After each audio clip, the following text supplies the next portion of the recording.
Welcome to my stream and my next game against Power Fritz 18, restricted to 1209 rating. So I managed to win the last game. I recall. I remind you. This is for me to be able to play and concentrate, and not to play immediately candidate moves, but just to consider them carefully, to not lose too quickly and too easily, to have this habit, to enforce this habit, that I need to consider candidates' moves more carefully. So let's begin. Rated game.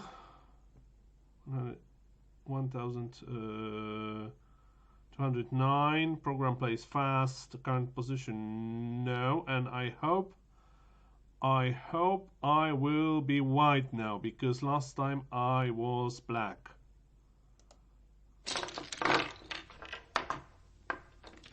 And that's right. And that's right. I will immediately move the chessboard in a way it will be visible for you.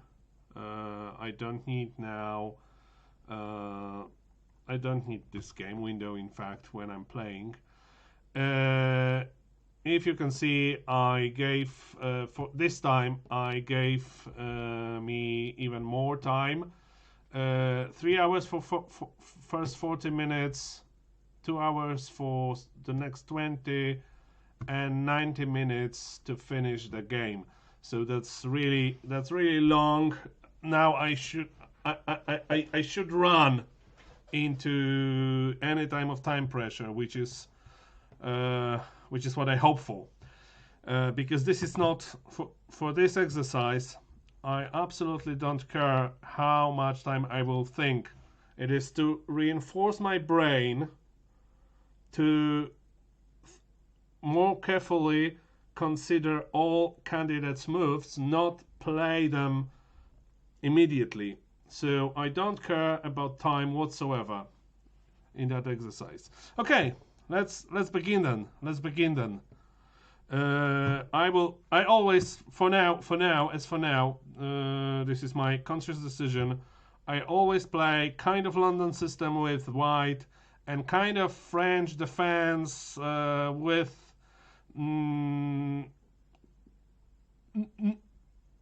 black. Not really French defense always, but I just start with e6 and then subsequent d5 if I can. It's not always French defense. But yeah, now I'm white. I will start with London system, so I'm opening with d4.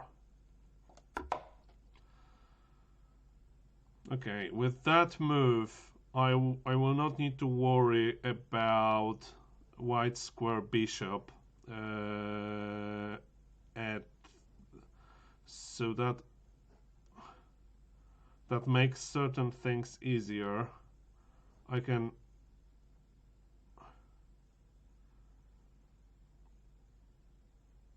don't need to worry about knight d2 so much. Yeah, let's play London system. So it's pushing on d4.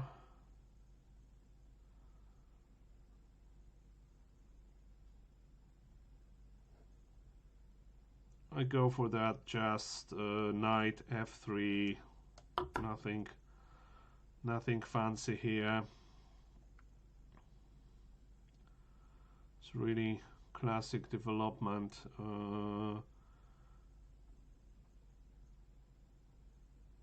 For that, I just go e3. Now I need to start think about possibility of e5. However, it is premature. It is premature. But if it will happen, I'm well prepared for it, because that square is really well covered by my pieces. I can take with the pawn, and then yeah, easily with if it will be, well, the only thing I need to worry is premature exchange of queens. So premature exchange of queens. So I don't really want to take with the pawn.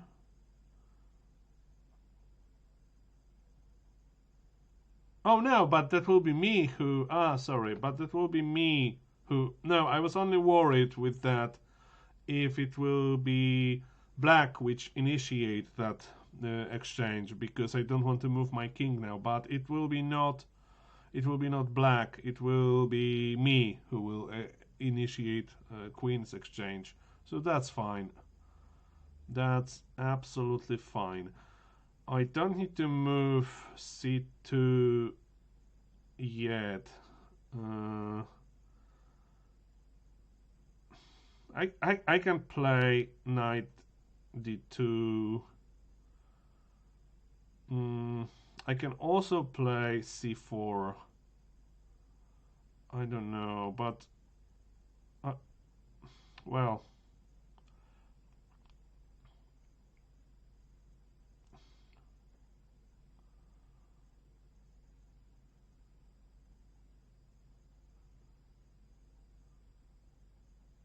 but then I lose this additional protection for b4, which I might not need because the pawn d6 is here, and with my pawn on c4,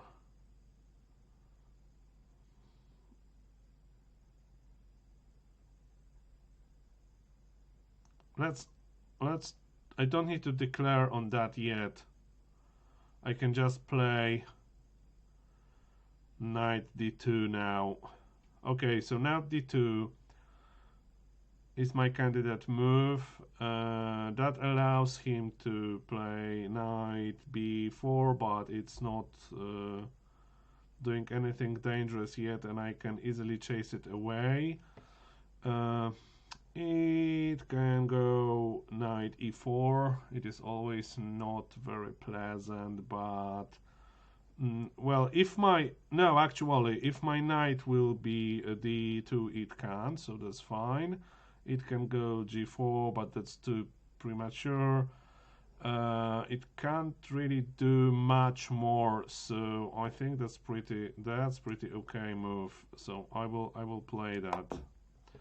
Okay, that's fine. It's developing. I also should develop. So for that, I think bishop d3, bishop d3, or more aggressively bishop b5. It depends what I would want to do later. If I would like to attack on king's side, I might want bishop d3, bishop d3.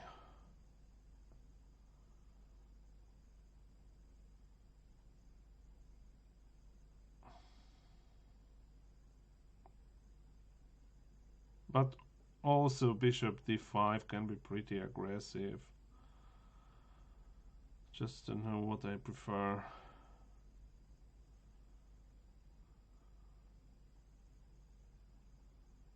If it will start to chase me though, I don't like this. If it will start to chase me away and it will develop the pawns here. I don't like it too much. So I will just go bishop d3. Okay, let's not move it yet. Let's just think.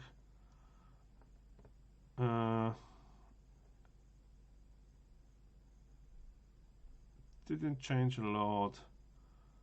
e5.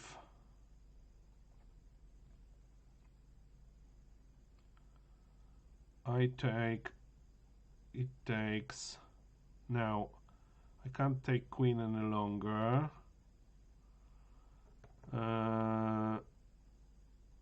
Okay. Yeah, but the knight is anyway protected with the knight and with the queen now, but queen might be gone at some point.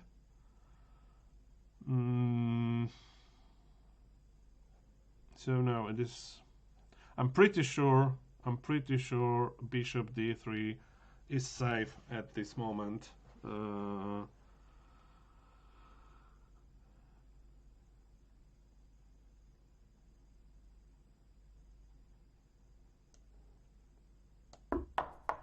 Okay, we have castle.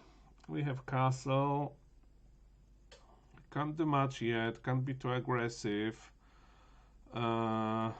It's too early for any knight g5 move.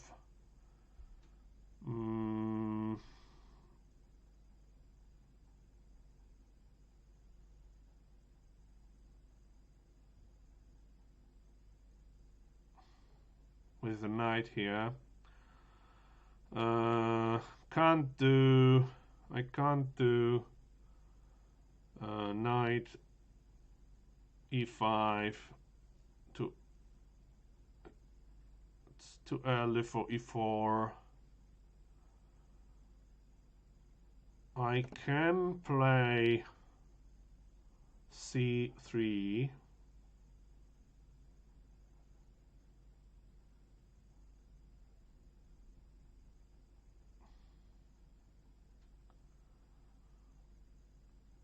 But that's dangerous because the bishop on d3 might be taken by queen then after some exchanges.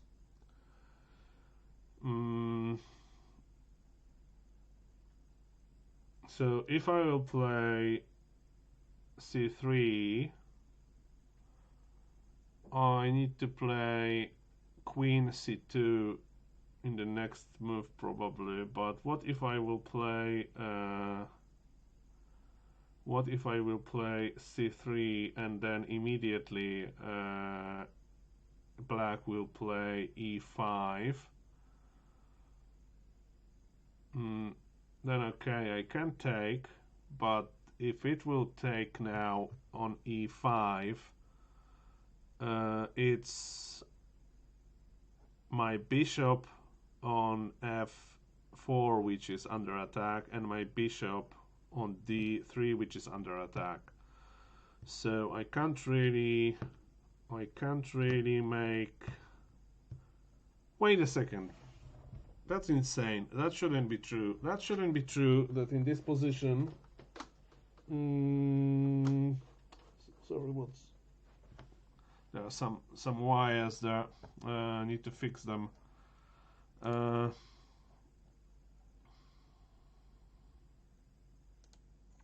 But because that's slightly insane to assume that in this position I can't do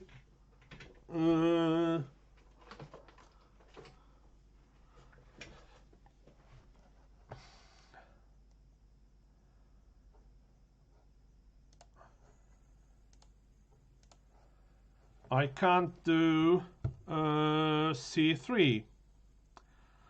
Well, I can, I just will not be able to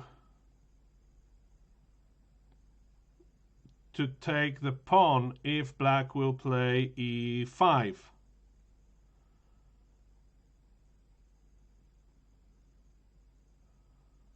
Or can't I? Let's analyze it more carefully, because I somehow don't like this. So okay, I play c3. It black plays e5. I take e5. It takes e5. So now my bishop is attacked on f4 and the bishop on d3 is attacked.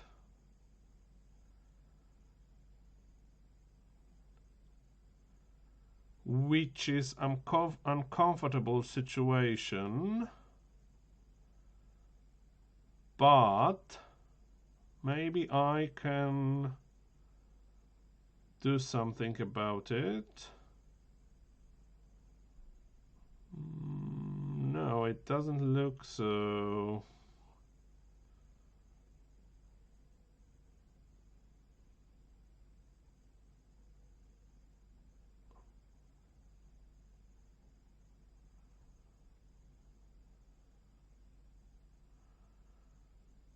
I can, yeah, no. It doesn't look too great. So that means after c3, if black plays e5, I can't move d4, but if I can't move d4, the next move would be e4. And that's, well, no, because it's quite strongly protected with knight from d2 and bishop on d3. So if it will move e4, I can capture with whatever, and if it recapture with knight, I'm also recapturing. So that's fine.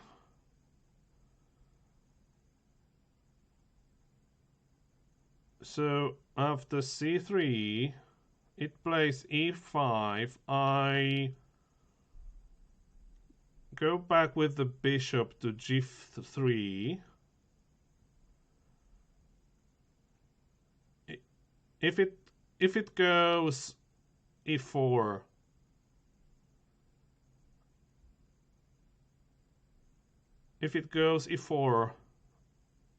then it's not a serious fork. Let's see what happens if it takes on d4. If it takes on d4, I have option. I can take from E or from C. I would probably take from E. Well, I prefer to have this pawn on E file. I prefer to have the pawn on E file, so I would take from C. And then I will have this C file open for the rook. So that's fine.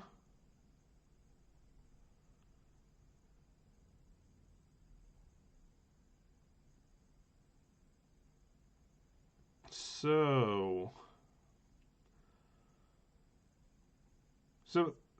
I think c3 is not really bad here. It's just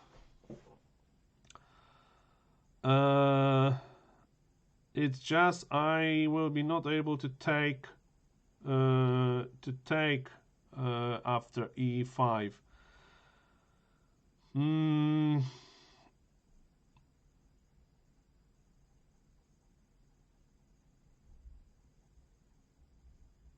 But I think I will wait with that.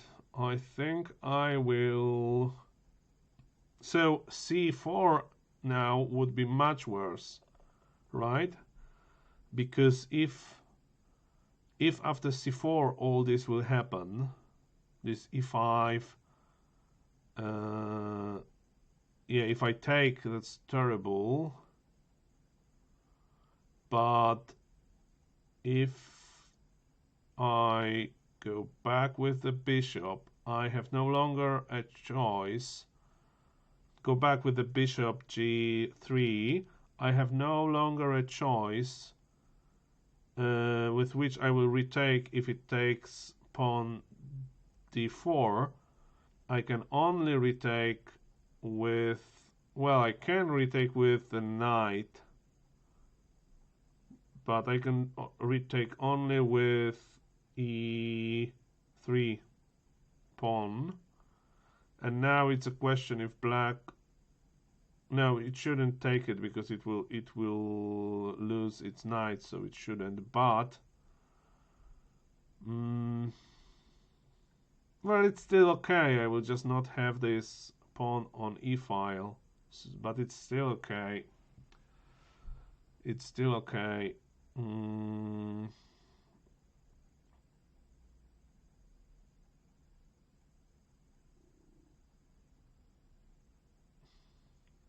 So this is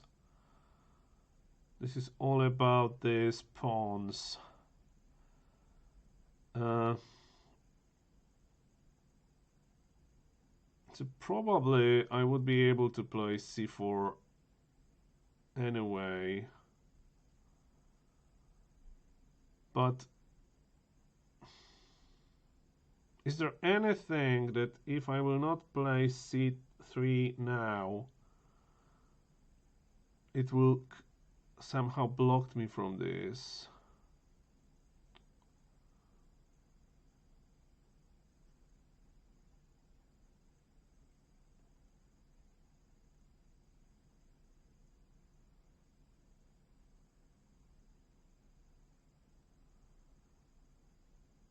Because I'm going to do castle. Or maybe I should wait with the castle. If it will make some mistake, maybe. And I will need that rook on h file. Because, well, it can't play ideally. It has restricted rating, so maybe I prefer to not castle. Then just keep that rook there.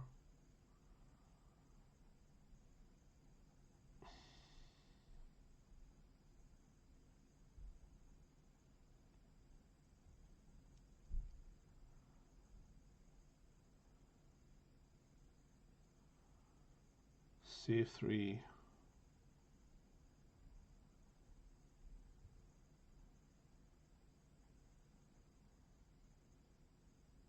So once again, c3,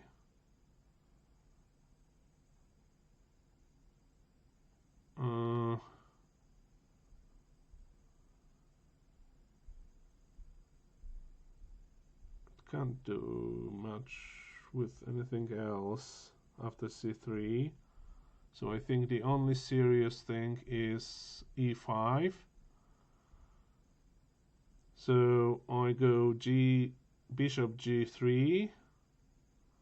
It can't push forward to e4.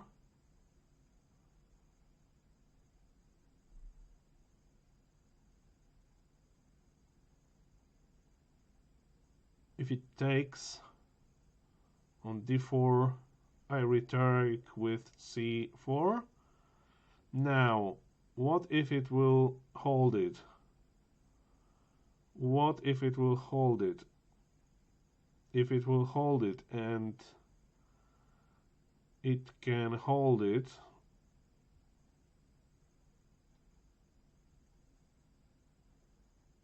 and do something with the bishop, maybe? It will not go bishop f5, because then I would take it for free, but it can go bishop g4. And bishop g4 disables my knight, which in the whole configuration will cost me pawn on d4.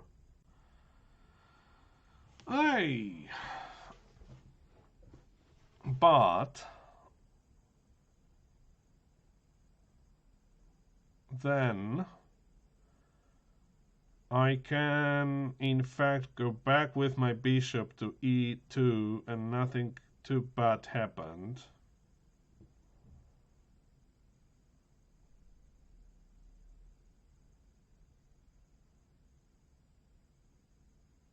But also, as my bishop is no longer on f4, I'm not so much worried about taking it, because if I take, it takes. If I take on e5, it will take on e5. So then he has pawn on e5, and it's attacking my bishop on d3. And I can move that bishop now. I can move it to b5. I can move it to e2, and then nothing, because there is still knight. And in fact, I don't need to worry too much about knight of f3, because if it's taken, I can retake with the knight, so I still have the knight, and I'm restoring the support for the d3 bishop. So c3 is solid here. Is still solid here. C4 might be even better, but then I will not have this option to choose the file, which I still prefer to have. So I think I can play c3. Let's see. Okay, it will test my very good. It will now test all what I said so far. So now, according to what I said, I can retreat with the bishop on g3, and then what is important, it can't go e4. It can't go e4, but it can stress me on d5.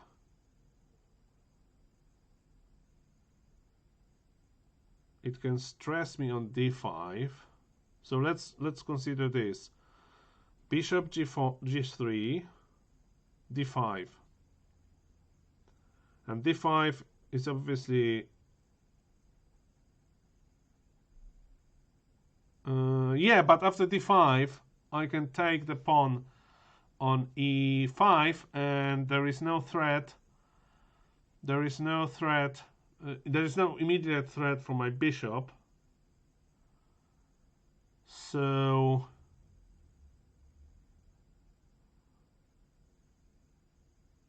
I'm okay.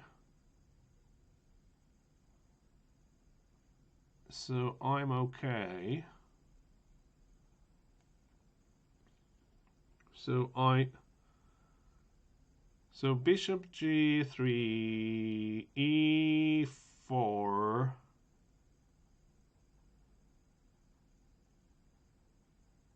I can take with whatever, and it can't take, but it can then chase me with d5.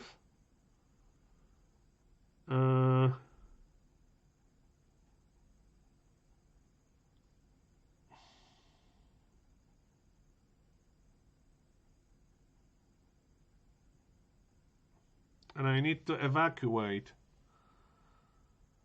both of these two pieces, knight and so something is wrong here. Something is wrong here.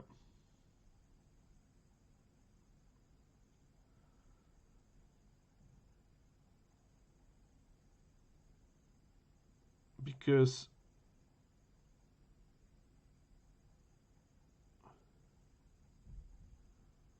no, it's not. It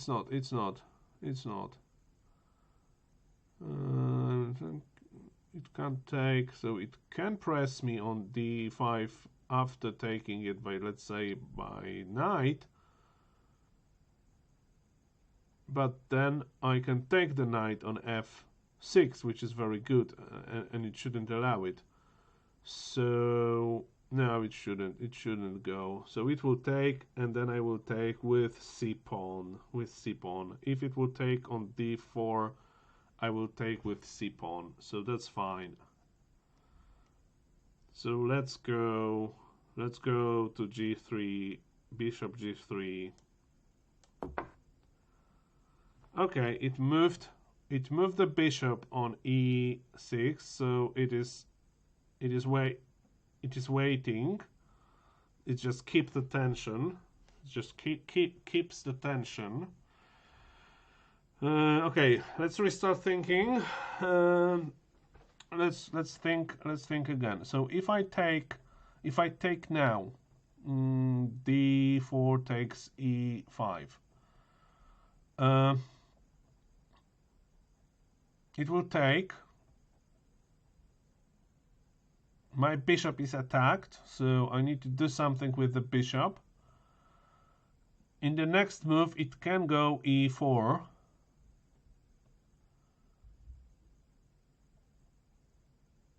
And I need to do something with the knight on f3.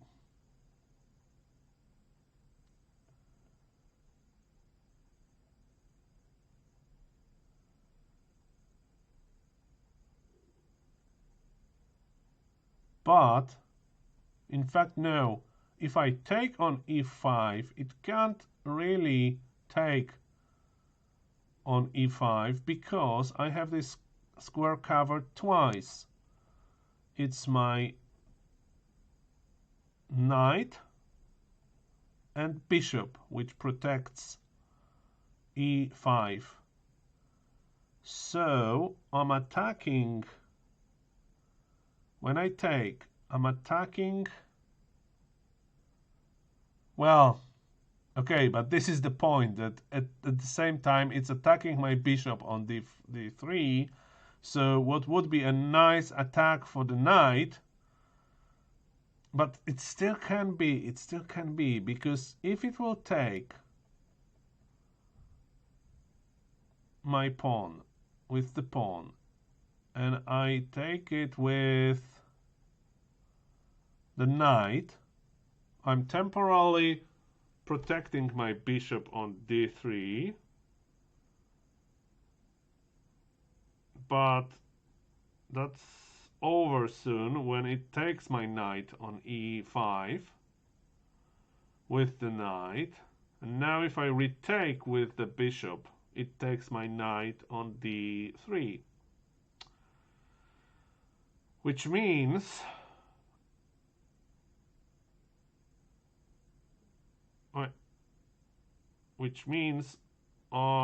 after I take on e5, it takes on e5, and I need to do something with the bishop immediately, which might be just withdrawing on b1, for example. Slightly, it's putting me in slightly awkward position, but I think it's playable.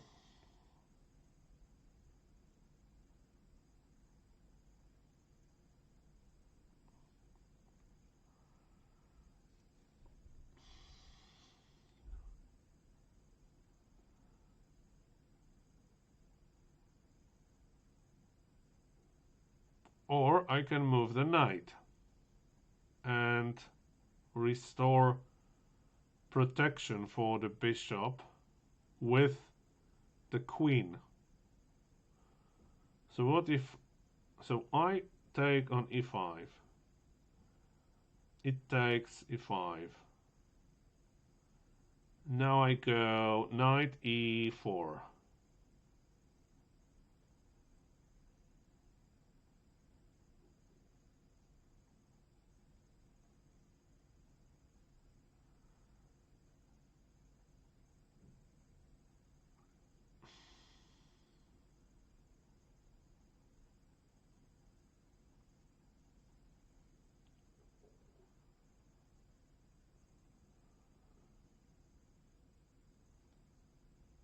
And I'm kind of attacking. I have double attack on e5 pawn. If it takes my knight, I take this with a bishop. And that's fine if it will exchange queens. That's absolutely fine because I have rook on a1 to retake. So that's absolutely fine.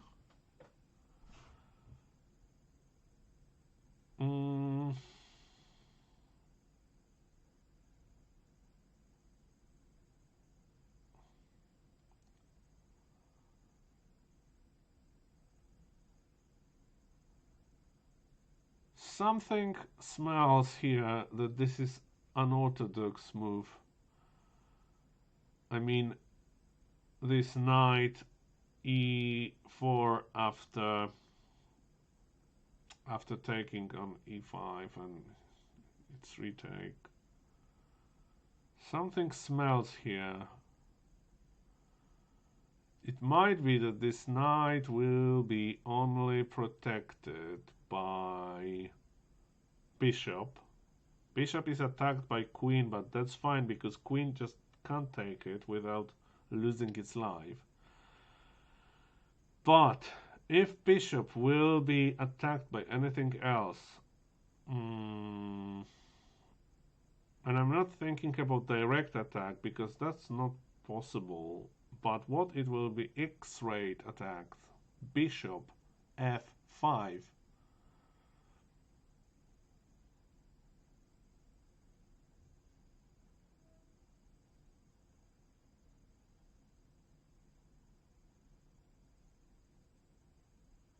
That's attacking my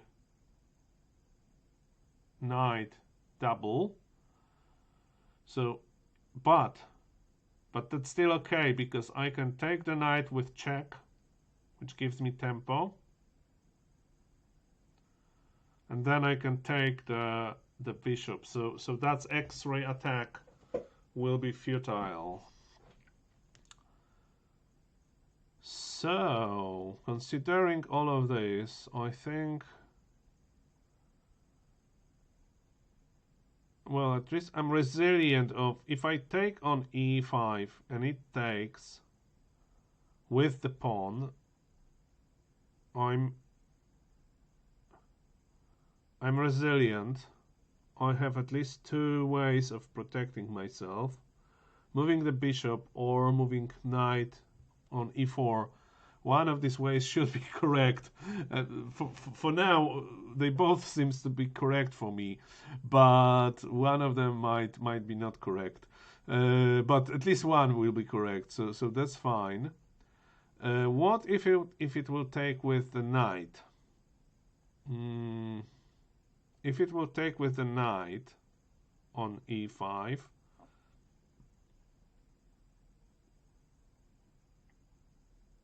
I can take the knight,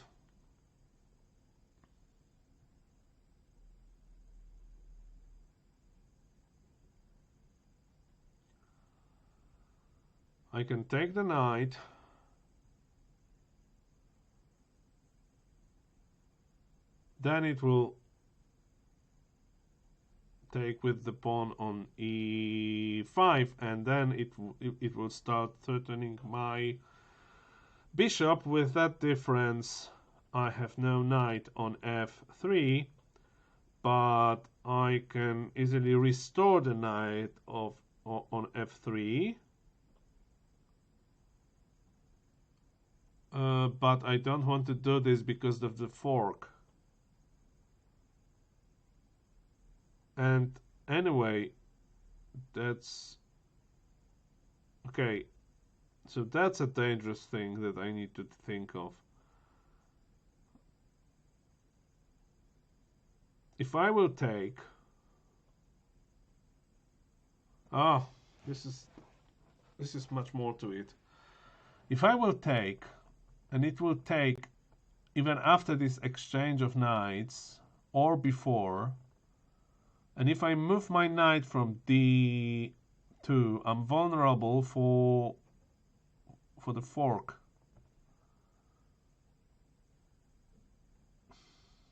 So playing knight e5 is fine.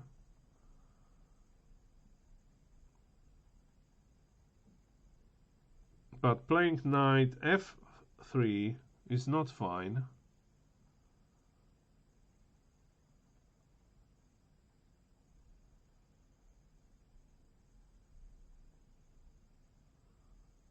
So I might have problems with bishop g4.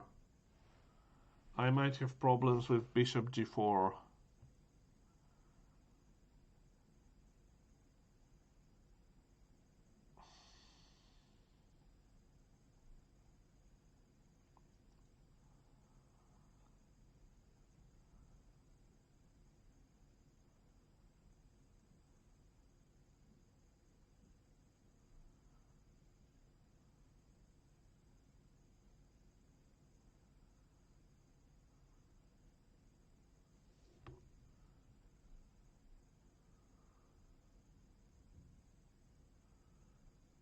So if it will take with the knight, taking with the knight, it takes with the pawn.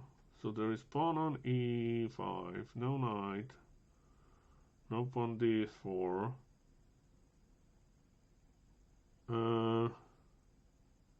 But there is one more option. I can always move queen to c4, to c2 to protect my bishop.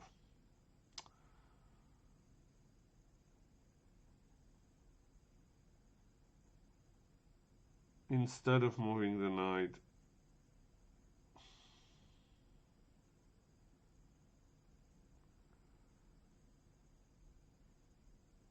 But I can still wait to castle, improve the situation with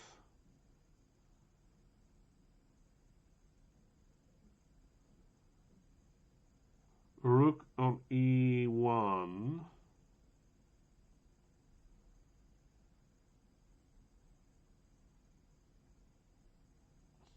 Because I'm still good from e5. But if I do castle now, I'm giving it initiative, and if it will do something like d5, bishop d5. So let's consider castle, bishop d5.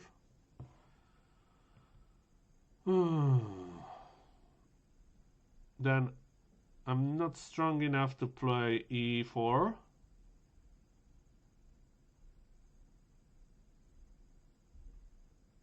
Or am I?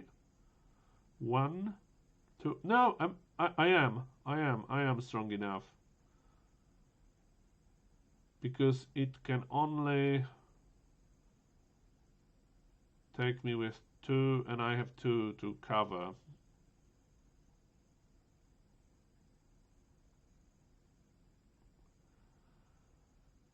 So I can play e4 then. It needs to go back. Needs to go back then.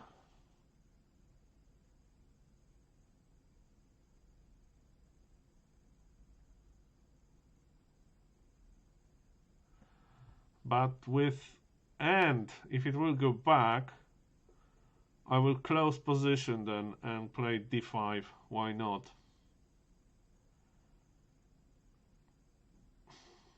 So that's fine. If after castle it will take, I will take with pawn c.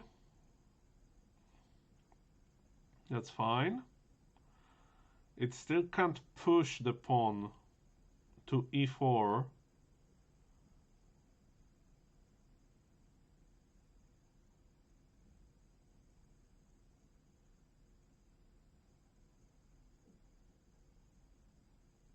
Or it's better now to do queen c2.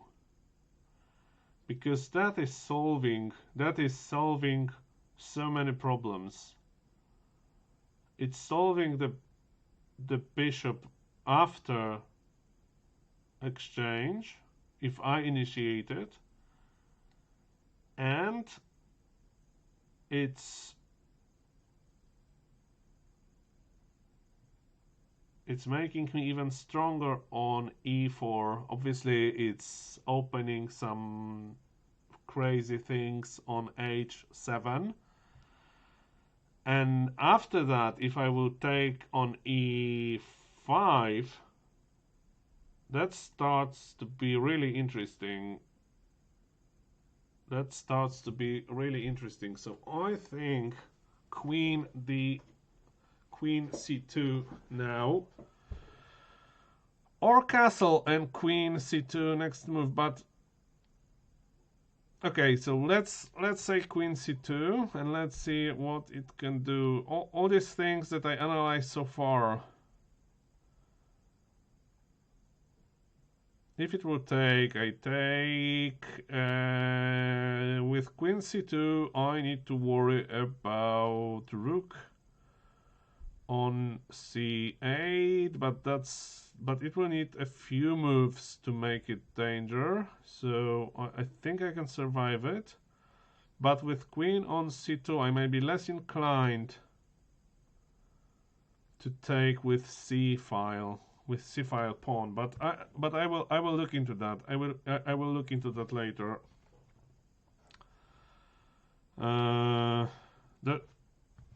There must be some inconveniences. It's not possible to have everything covered. So queen c2, I think, is the most promising here, and is perfectly valid from the perspective of London system.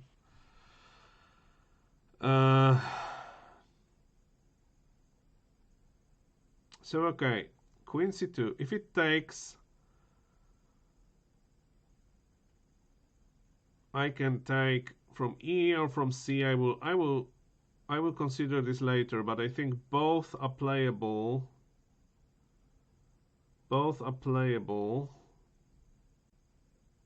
With c, I will need to be more careful. With e, probably less, but I'm losing this push on e-file. So I don't know what about that. But I still like this diagonal. If it takes, I will manage.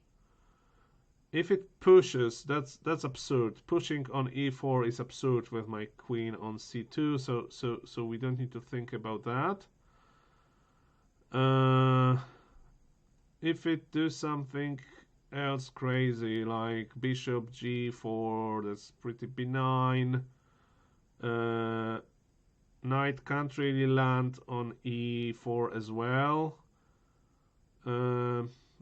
It can move queen, it can, but that's pretty benign. It can move some pawns, that's pretty benign. So I think queen c2 is quite promising move and safe. Okay, the bishop d4 after that, and I can't say I'm absolutely surprised. It's only adding a bit of complication. Because now to all these variations, I need to calculate the possibility of pushing the pawn on e4, because if exchange will happen, so bishop takes on f3, knight takes f3, it can finally push the pawn to e4. It can finally push pawn to e4. and I don't want that.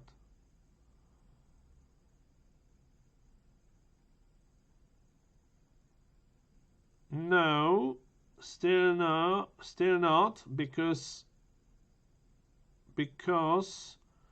I can take it with bishop, and then if it takes with the knight on e4, I can take it with queen, and that's relatively good position. So e4 seems to be still safe, even with the bishop on d5.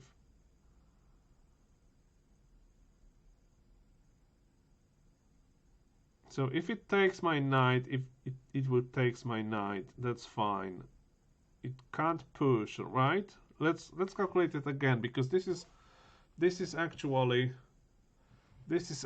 important. This is actually important calculation.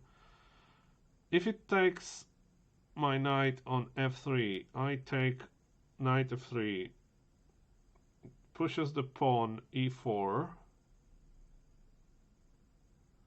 I can still take with my bishop on e4 if it takes with knight, and I take with queen, and I stay with queen on e4, which is not bad. It can chase me immediately with f5. I can go somewhere back, or I can move to h4. Maybe no, I can't, because there's a bishop. So I will move back.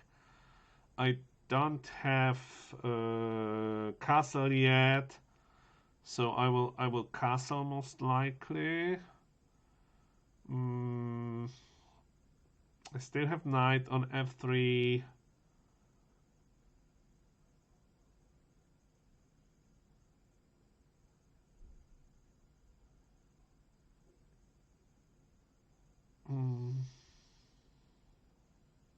I can even move to d5 with queen maybe, and check,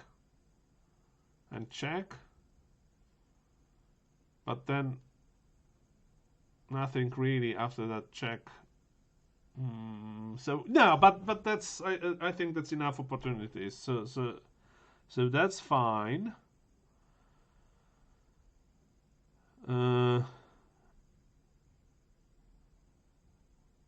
What if it pushes immediately? If it pushes immediately, I'm taking with e4. Now knight takes on e4.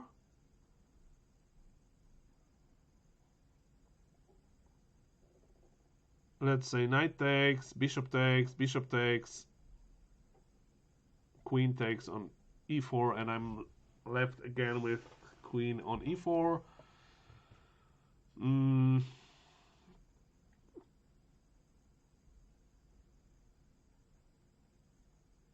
So the position is identical.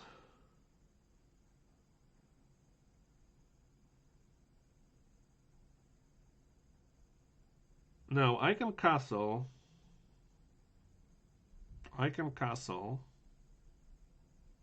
Or I can push e4.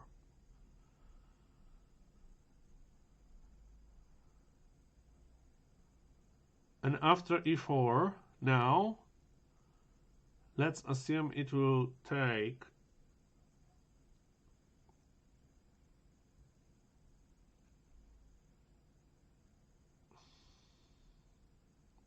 If it will take, I will take with the knight,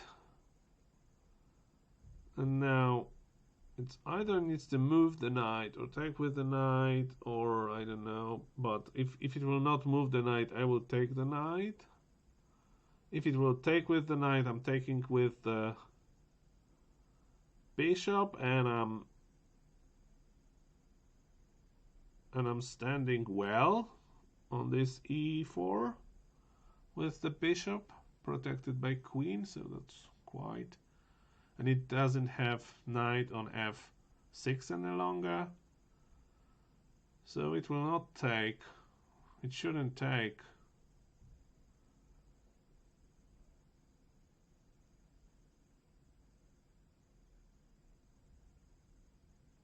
But I will lose.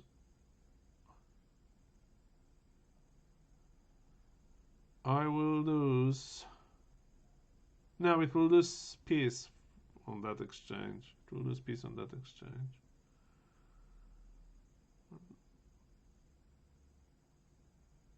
So no, it can't. So it needs to move with the bishop. Should I be worried then that I close that line? Because if I do this, I will be closing. I'll be closing this line for this bishop and for the queen.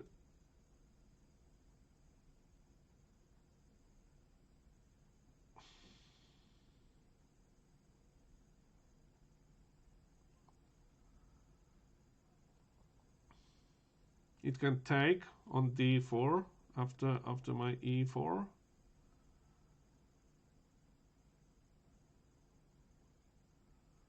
And then I will take with d4. If it will take with the knight, I'm taking with the knight. And g2. And g2 is gone. And g2 is gone. So I can't go e4 now. I can't go e4 now because my g2 pawn will be gone.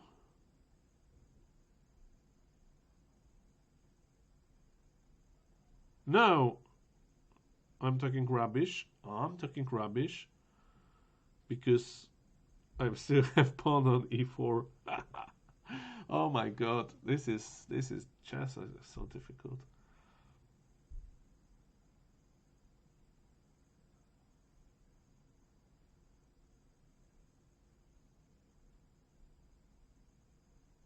And obviously it can't do this immediately. It needs to move the bishop. So no, it can go. I can go.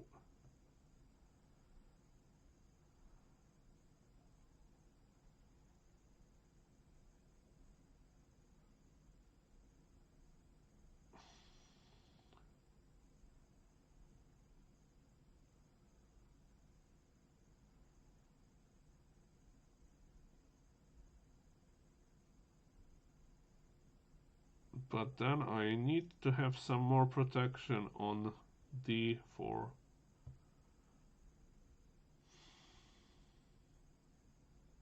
So let's say it will gone with this. It will be gone with this bishop from d5. So if it would take my pawn on d4,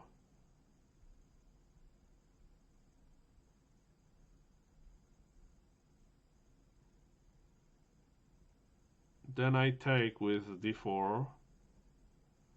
It will take with an.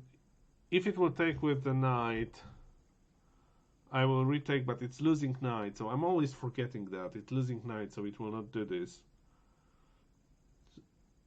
So even if I saw by my delusion this pawn on g2 hanging, that was not true because it will not sacrifice the knight.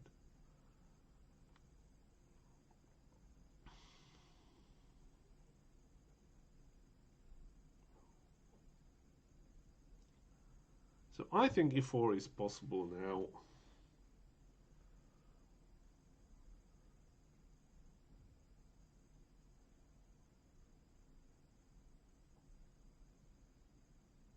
e4, it will go somewhere. It will take then on d4. I will take on d4.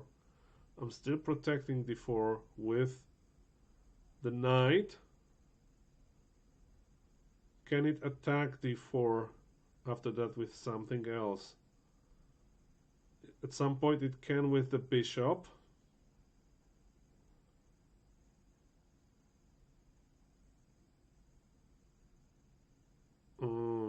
But that's not very easy because it needs to move from that pawn. It can attack with pawn, but for that it needs to release the tension from the from the no, it will be attacking this with queen. It will be attacking it with queen. Oh god, so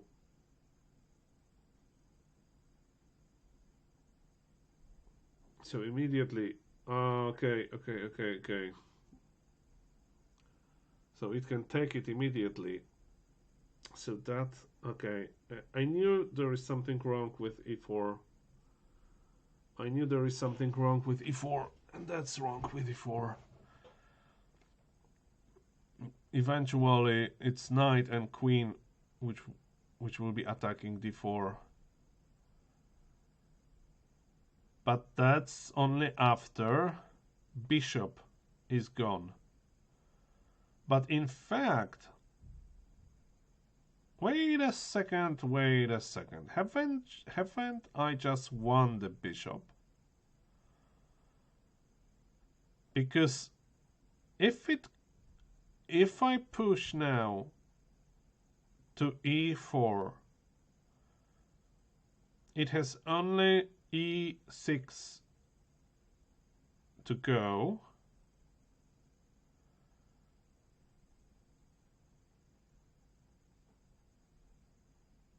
And I play immediately d5. Now, if it will take on e4 by knight, I'm taking the knight. If it will escape with the knight, let's say to b4, attacking my queen, I take the knight on b4. If it will escape with the bishop to g4 to wherever, in fact, I can take the knight. If it will escape to f5, I can take the bishop. So I might be winning the bishop. Yeah, I think I'm winning the bishop now. So, but if that's the case, it can take immediately on e4. If it will do this,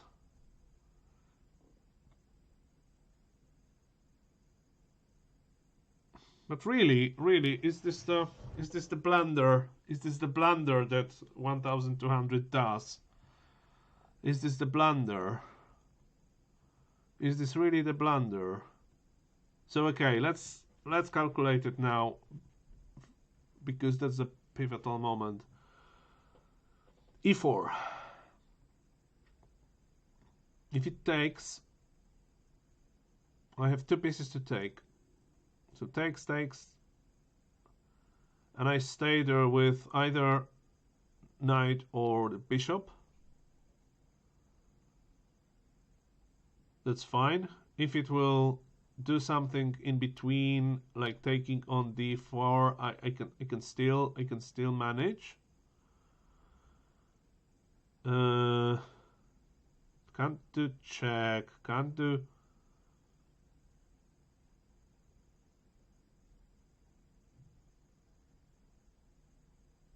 If it will take on d4 immediately, then I immediately take the bishop on d5. Then it goes further, taking on c3. I take with the queen or with the pawn. I don't know yet. But I'm happy. So maybe it blundered the bishop. So okay, e4. Let's assume that's a mistake. What it can do about it? It can go knight g4. And then it can't really take on f2. I can retake it with the king and nothing bad's happening.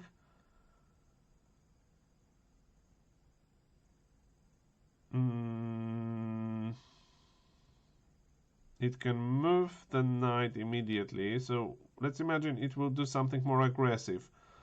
If it will take d4 with the knight, I'm taking with the c pawn. and that's fine. I can maybe optimize it. Okay. Okay, I think e4. I think e4 is winning the bishop. It can take on a2. I will take with the rook, and then there is potential fork, but b4 is protected.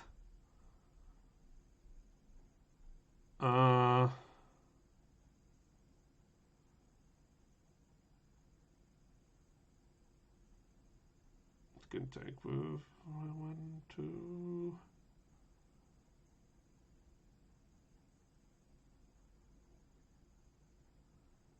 Okay, enough is enough. I analyzed what I could.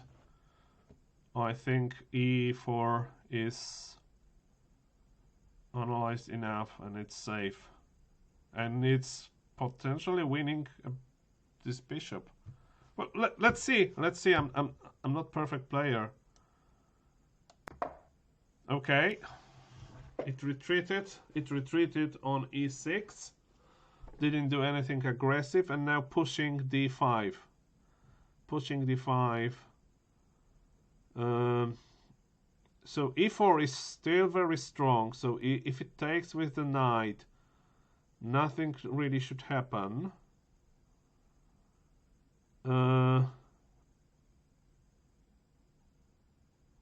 If I push, if it goes somewhere with the knight, I'm taking bishop. If it moves with the bishop, I'm taking the knight. Any trap, any trap.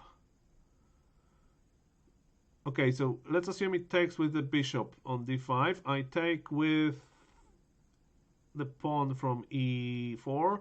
It takes with the knight. Nothing really.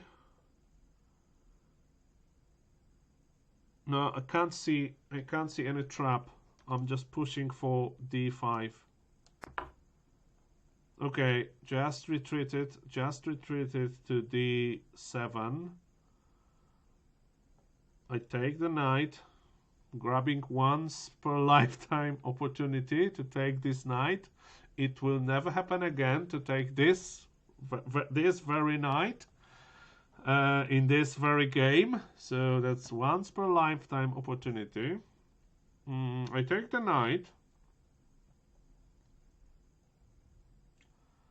and it will retake with bishop or with pawn. If it will retake with the bishop, it's obviously weakening my e4 slightly, but it's still very strong. It's still very strong.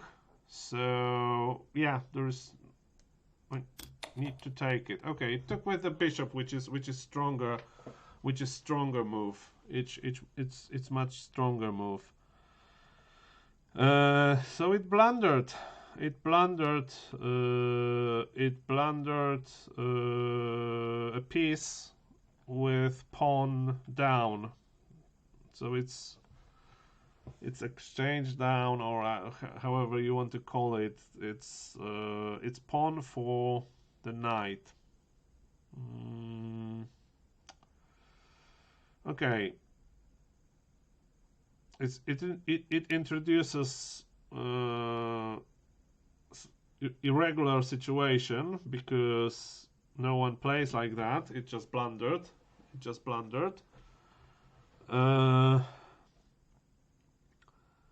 So I am piece up, and now I need to do something with it. But I don't have pawn on d file. So if it will be pushing on d file,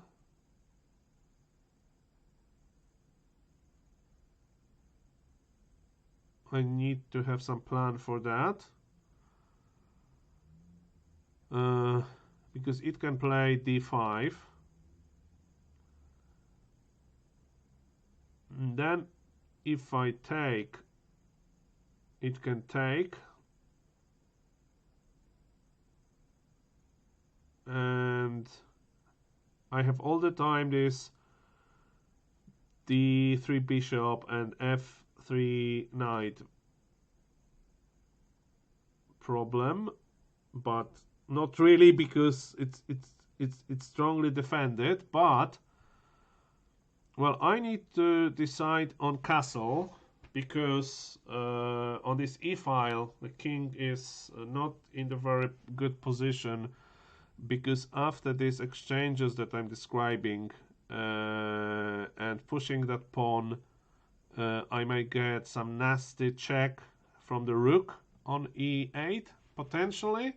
So well, it's not necessarily really to move this king now, but I can move it at some point. But it's maybe now it might be a good time. I think I'm piece up, but I have closed this diagonal, which is quite important for me. But if it will move d5, I will get this diagonal back, so it will probably not do this. I might want to have rook on d-file. Now I need to think what I will be doing with my bishop and with my queen. Maybe I will move to next white diagonal. I can move queen b3, keeping, and then I can start exchanging a bit. Yeah, b3 might be not the worst.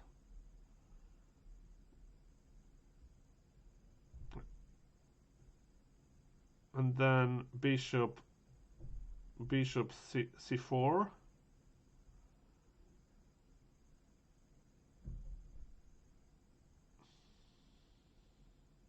And then even bishop d5, if my queen will be on b3, but I'm not sure if it will allow it, because that will give certain interesting developments. But now I need to castle.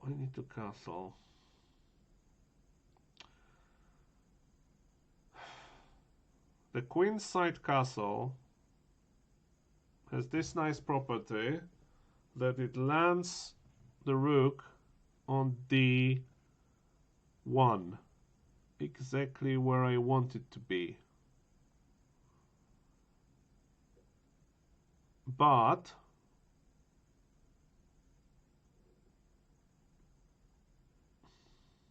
is there any but? The but is those two bishops, which could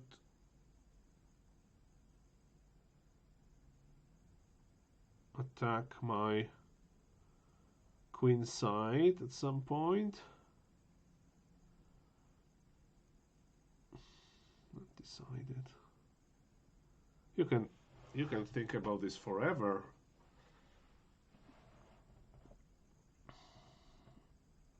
It's only one move with the rook.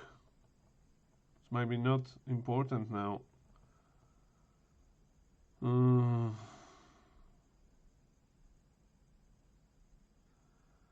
Well, it can go knight g4 and start some attacking, but I'm pretty strong here with this bishop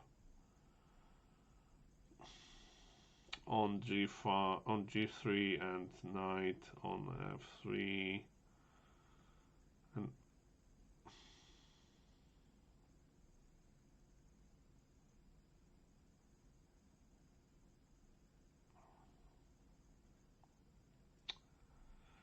is it safe, this queenside castle?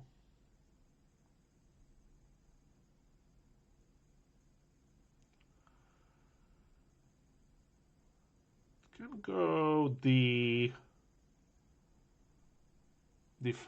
immediately after castle, so my a2 pawn is vulnerable then.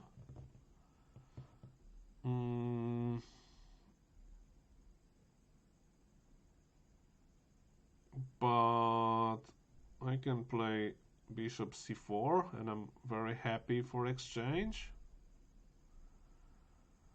It can then go d5 with the bishop somewhere there to, but how it will attack me? It would need to move, so no, bishop will not attack me very soon. Queen will be alone. Rook might join at some point, but not so fast. I only need to take care pawn on c3 will not disappear. But after d5 I will take. It will take with, let's say, knight. But then I can still take on e5, so I can take. It can take, and that knight from d5 will be not really posing any danger. So you know what? I'm going to do queenside castle.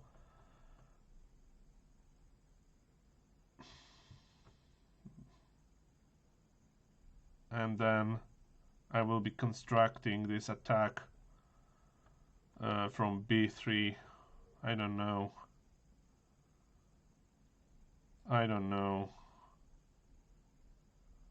But that should be strong there, and I will push. I will push then h pawn.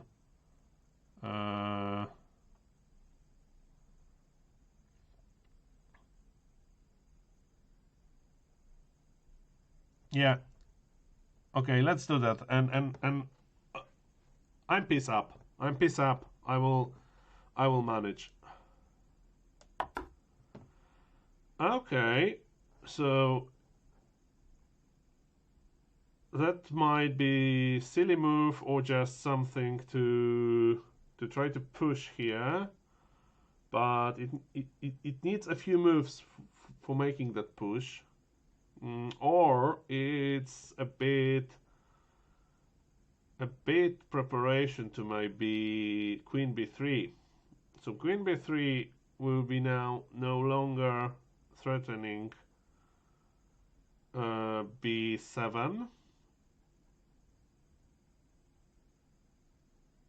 And if it will go,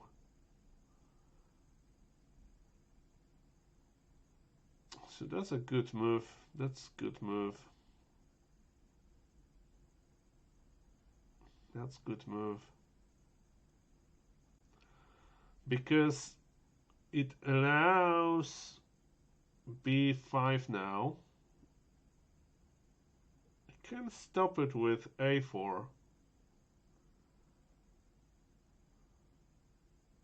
That a4 will make b3 weaker.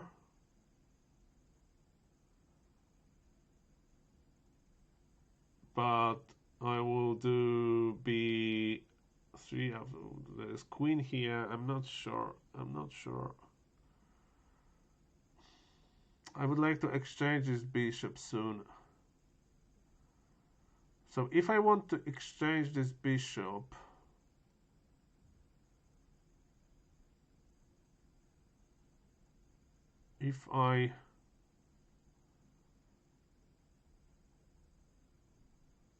if I play knight c4 now, that will be silly because, well, not necessarily, because after knight, no, it's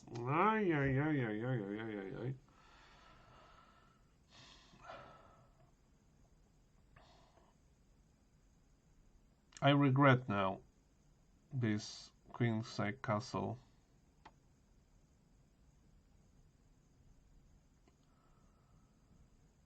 But okay.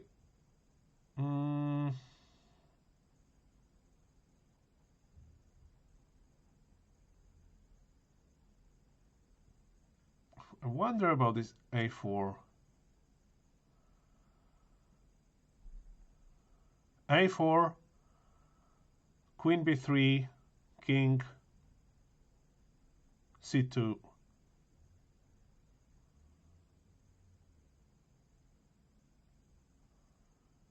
And it can't, if it will play b5,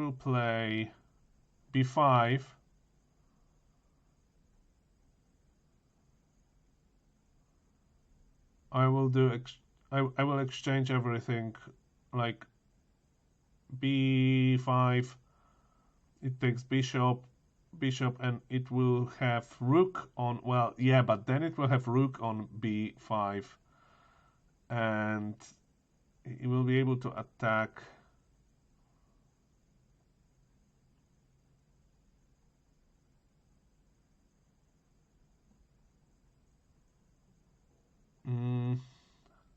But I can move queen to a4 then, attacking rook and the pawn on a7. Rook can't do yet anything dangerous to me.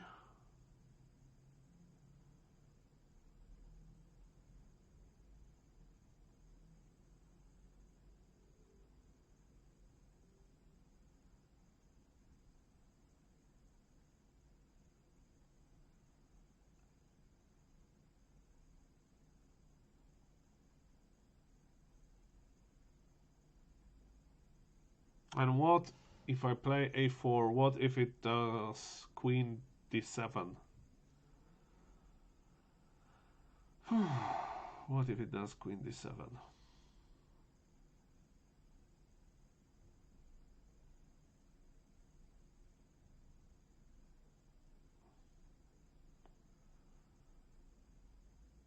Then I can play queen b3, but it's still stronger after playing b5. So I take on b5, it takes on b5. So we exchange queens, and he's left with the rook on b5, and I can do nothing with that rook for a moment. But I'm still piece up, and there was a lot of exchanges.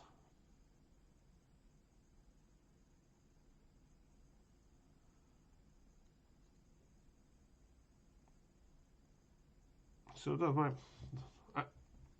I will stay it. I will stay it. I will play that. Oh, it's dumb. It's dumb. It's completely dumb. No, not completely, because now he's like, okay, but so let's go with the plan. Now, queen b3, queen b3.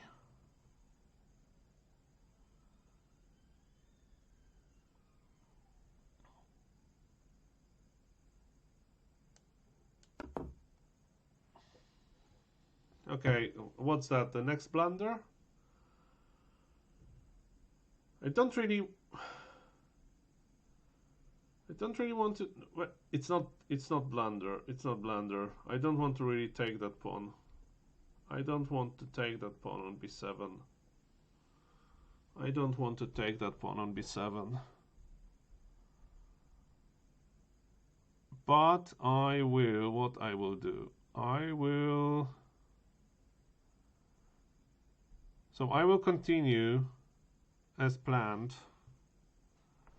But for now, because nothing is attacking my king, I will go bishop c4. And let's think about it now. Bishop c4, d5 takes. If it takes, I take bishop d5. I'm good. I'm good.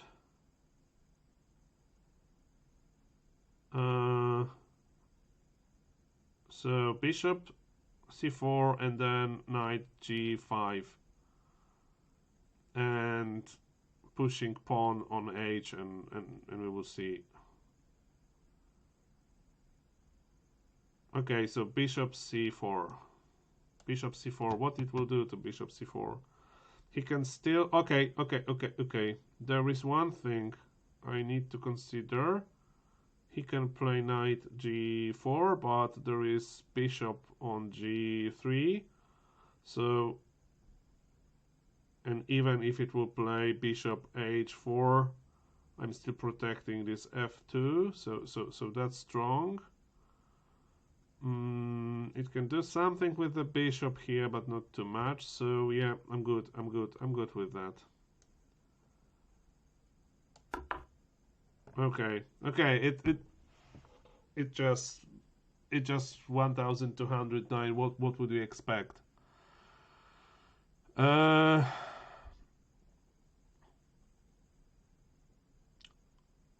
I still don't want to take that pawn.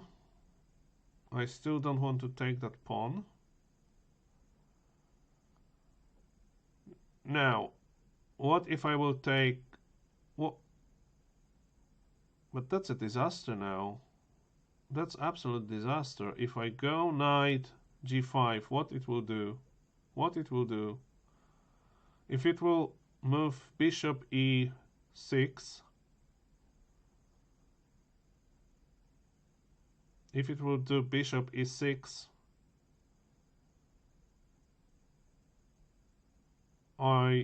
it's terrible. It's so terrible. I even don't want to calculate this, because if it go knight g5, bishop e6, I take the bishop with the knight. It's fork for queen and rook, so it needs to take with the pawn, but then I take with the bishop on e6, check, and attack on the rook on c8. So I think it did it for purpose. If it will not move bishop on e6, how can it defend ef5? It can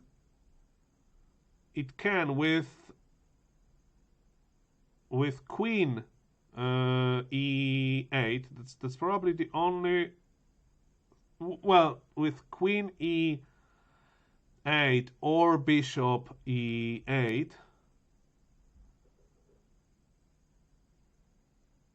which is stacking a bit his bishop, but that's still viable. Well, queen e8 is not really good, because then because then I'm winning the queen, basically. I'm winning the queen, or no. I'm just exchanging rook for pawn, and but that's still good. I still like it, because after that exchange, it will not have rook any longer. I will exchange till the end, so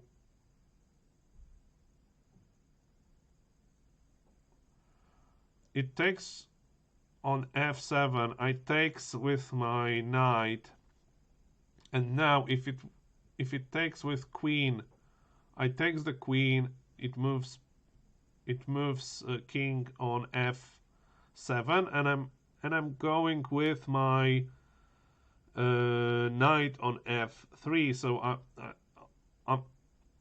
I'm better then,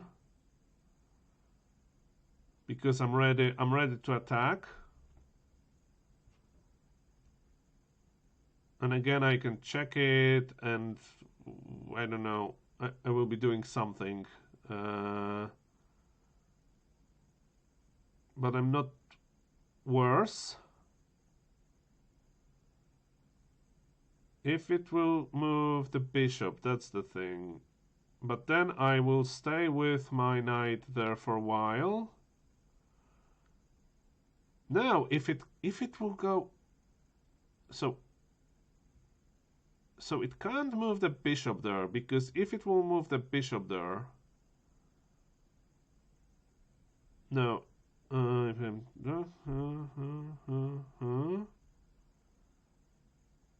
still winning the pawn probably, still winning the pawn.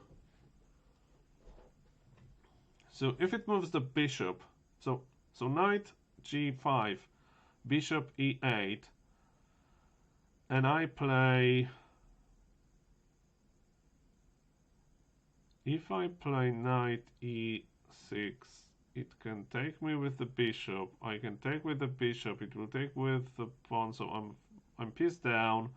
I'm checking, but I can't take the rook because queen is defending it. So that's not good. That's not good.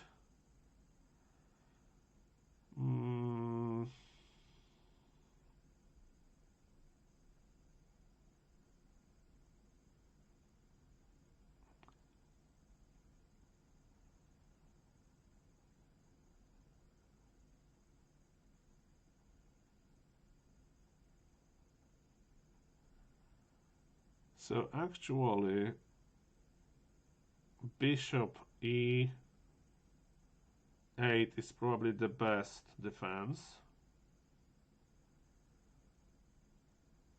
Now, what will be my next move? Maybe h4.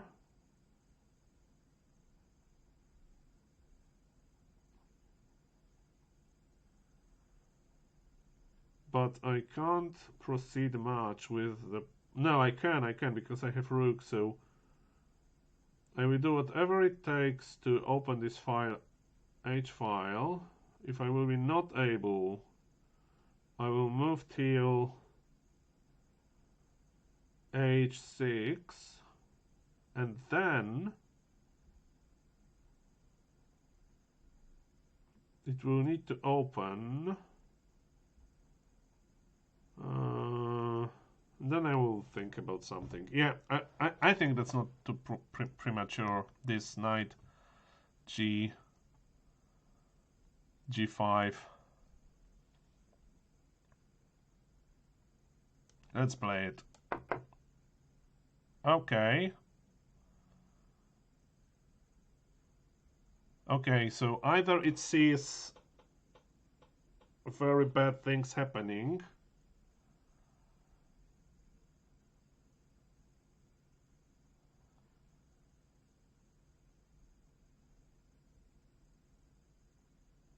no, it wants to take the knight for this knight, but I like it. Do I like it? I still have this attack, but immediately after that I will be not able to move the knight to f3 because this bishop on g5 will be blocking my king.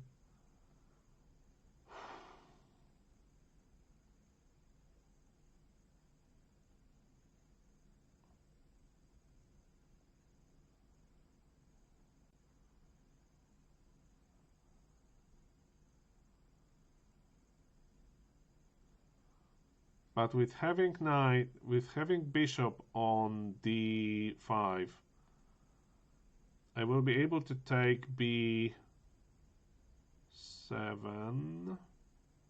Then if it will go...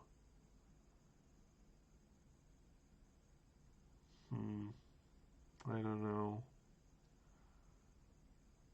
Okay, so but I haven't counted this, and I don't like this, that I didn't count this knight d5.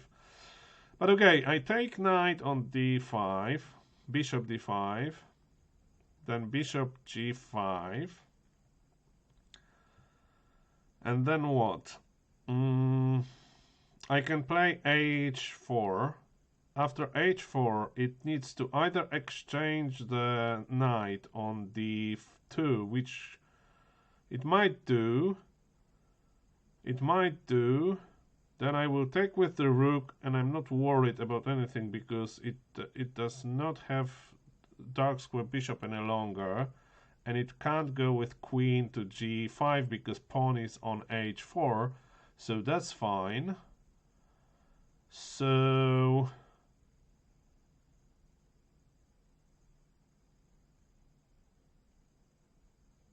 I might like. I'm piece up, so I like exchanges. So after this h4, it will. If it will not take the knight, it can't.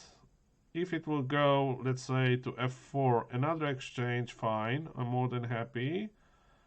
If not, it will need to go somewhere.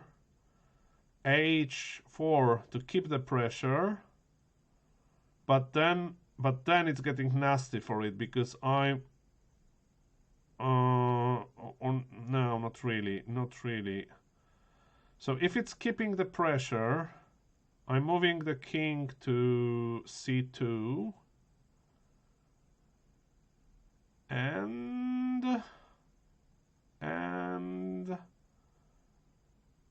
that's so much of it. Can't really go g4 because there is bishop on d7. And I can still take this pawn on b7, but I don't want to. So yeah, I will take bishop d5. Bishop d5. Can he attack my queen somehow? No. What if it will take bishop a4? No, that's not the. Yeah, because that's something I need to take care of. Because if it will take that's dangerous. If it will take at some point, if it will be able to take on a4, it's pinning my queen against the rook. So that's potentially dangerous configuration. I need to think about it. So, but it can't really. Well, if it will play a6, I need to be careful. No, not really. It can't easily do this, and it will not have knight. So it will never be able to do this. It will never be able to do this without knight. Because it can't possibly protect that with the pawn and then still be able to capture on a4. So okay, bishop takes on d5, bishop takes on g5, pawn h4, bishop h6, king c2, and whatever it plays, let's say c6, it will play c6.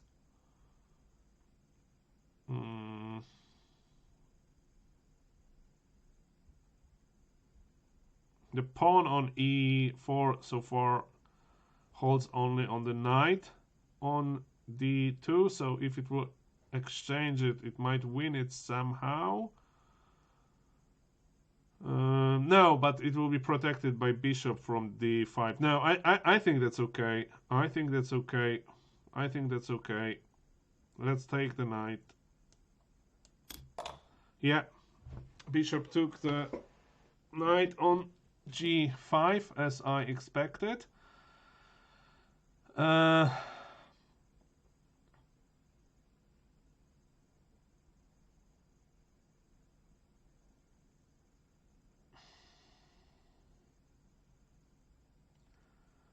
Now, should I proceed with this h4? I kind of like it because that will be pressurizing king at some point.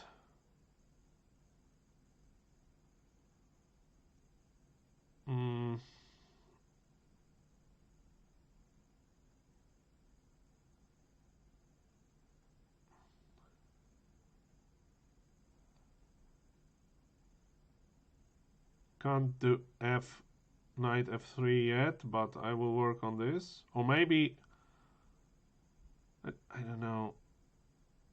Do I want to do this h? I mean, I like this because that's stopping some developments. He will not be able to move queen, but at the same time I will be not able to move bishop on h4.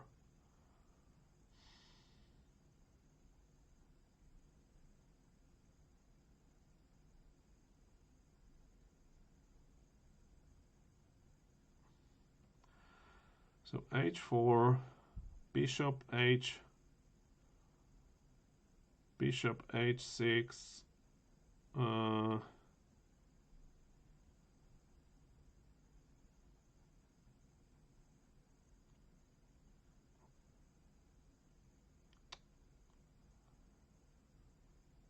That will kind of constrain me.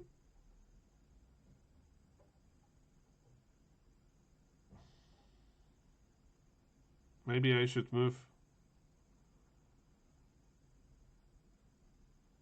Well, there's one thing. If it will take bishop on a4, I will be forced to take it.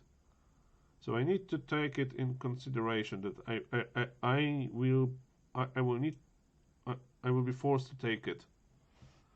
That's important. That's important.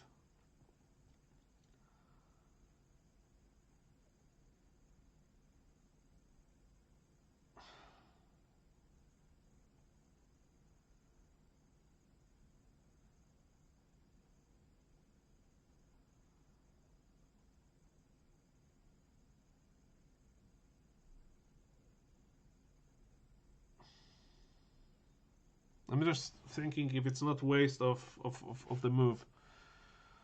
I'm not too slow because I used 1.5 hours for first 18 moves, so that's fine. That's absolutely fine. I have 3 hours for first 40 moves, so I'm fine. I'm fine. I think I found my tempo for playing long games on chat on stream. I don't like this diagonal so much now. It will soon. It could very quickly fall apart. Like c6, and then what? I need to go with my bishop to c4. Then b5. I take b5. It takes b5. I can take. But it can go back with the rook to b8. And I need to withdraw from it, so it can easily chase me away. I might want to have that queen more. Yeah, so I want to exchange this bishop. I want to exchange the bishop.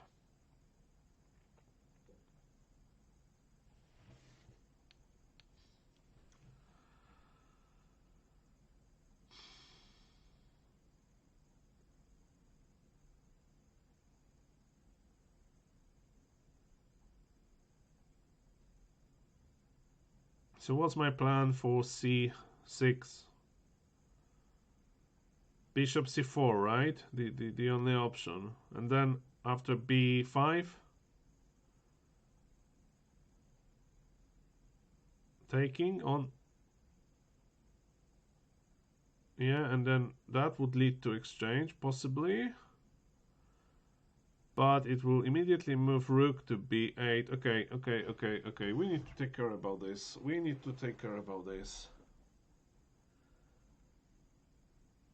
We need to take care about this because that's not right. c6, bishop c4, b5. Okay, bishop takes on b5. And that's a terrible idea because it goes rook b8. And now I need to keep my bishop there, but it can chase me away with the pawn soon. a6. And then I can do nothing. I'm losing bishop. So I would be forced to take with the pawn. It will, if I take with the pawn, it can take with the bishop, and I will need to go somewhere with the queen to avoid the pin. If I will go on c4, I'm blocking my bishop. If it will be attacked, I need to go to a4 and stood there not so well. I don't like it. I don't like it.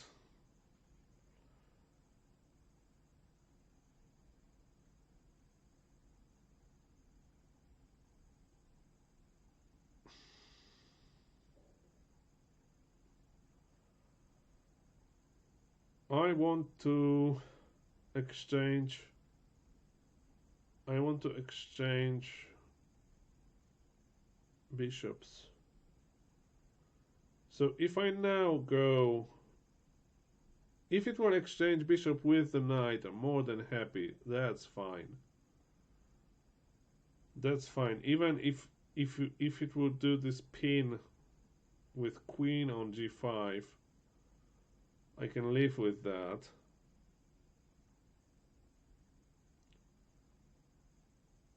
I can live with that because it can't take it immediately, so then I can move h4. That's fine. That's fine, that's playable.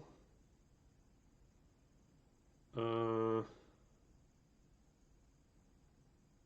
wonder about bishop g4, but f3 should be sorted.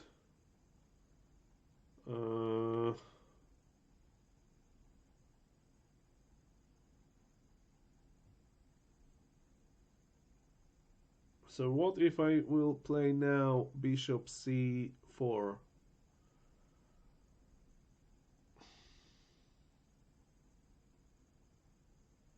In case it will play b5,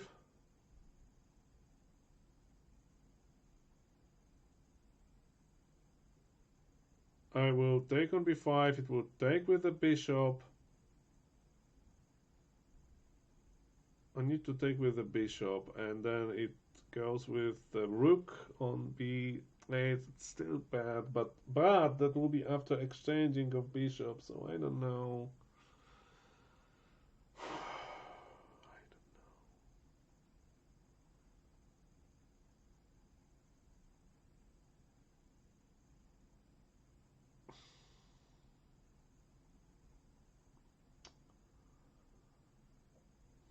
I need to do something with that pin. This knight is pinned.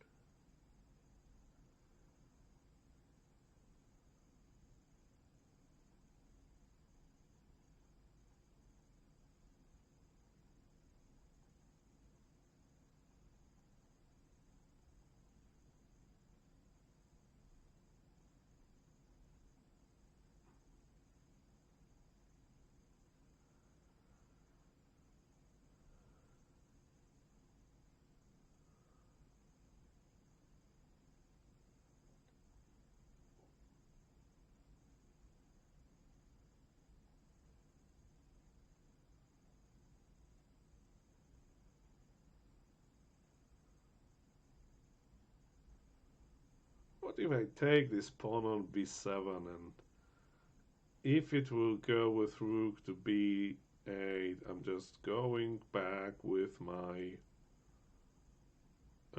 queen to a6, threatening to take a7. Okay, it's pushing on b2, but it needs to move queen to b6 or something, but my queen is there, so it's not easy to do anything wrong to me.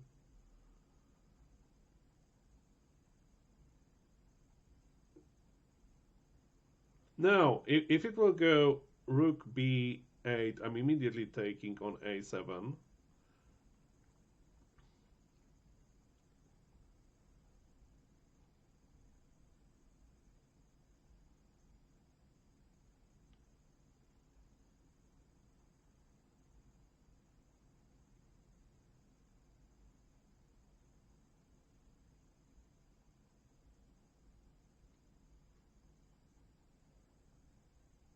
I think I will do this. It will be a bit harder to play then, but I will need to unpin at some point.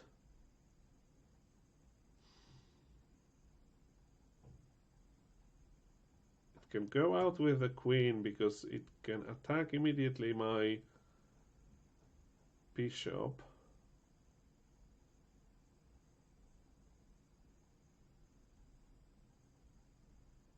I can move the... No, I can't move bishop here then, because there will be rook somewhere here.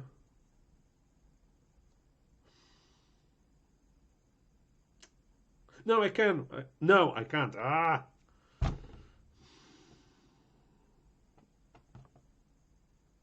But I know what I will do. I will first this anyway. That's fine.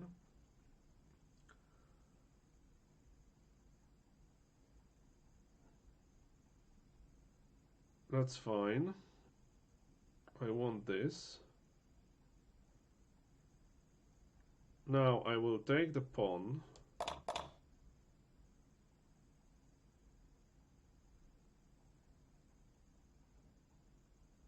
It took the pawn, yeah. I started to play too quickly. So now it's not too good.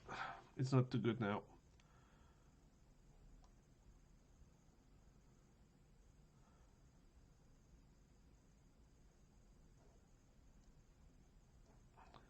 I need to move the rook.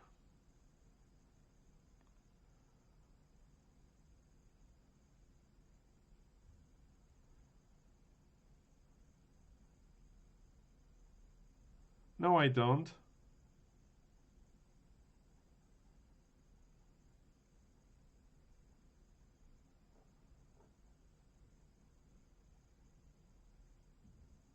But I'm immediately punished for playing quickly. Immediately punished for playing quickly.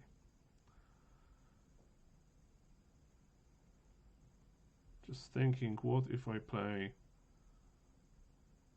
bishop b3, but then it will play rook b8 and I'm finished.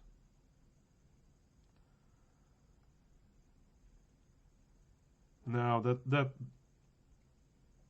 was not good to take that pawn.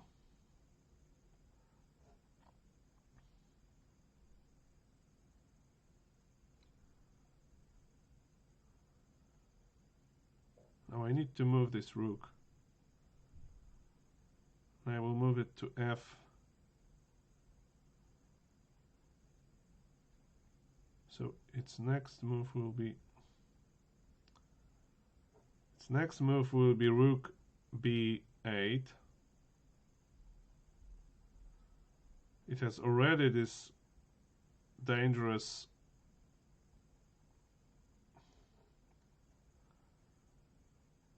now I wonder e1 or f1.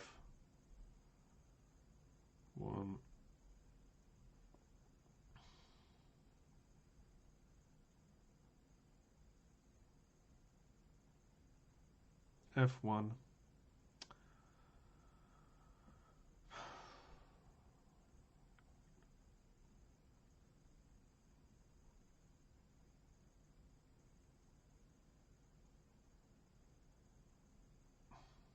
Or pawn. Or move the pawn here. But that's not good. So I move pawn here. It will play rook b8. I will move, yeah, and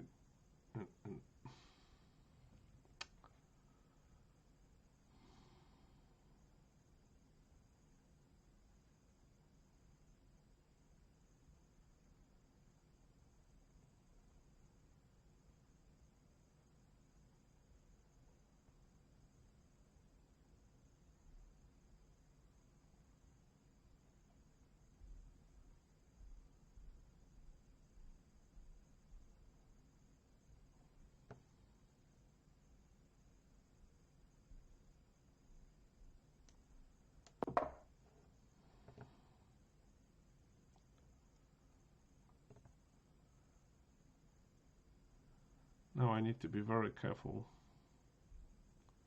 I will take a7, but then if it will go c6,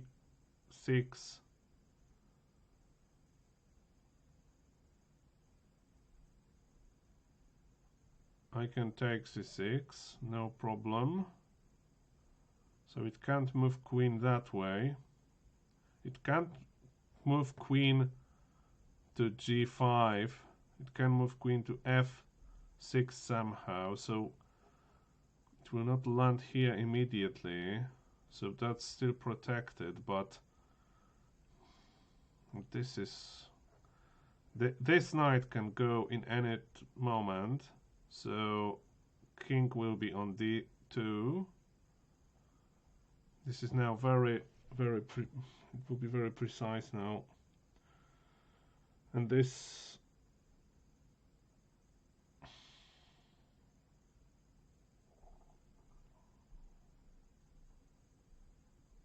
Yeah, so if it will... Queen a7, if it will go c6,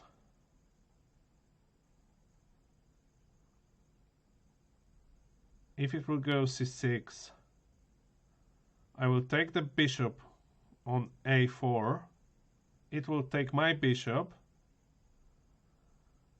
and I will take on d5, so that will kind of cement this d file, and even if it will take knight on d2, I will be fine with my king there.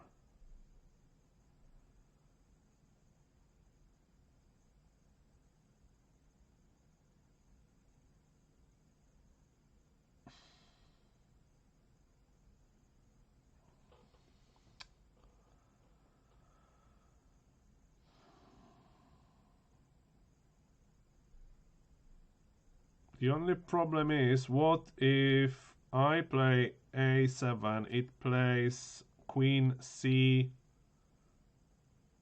queen c8,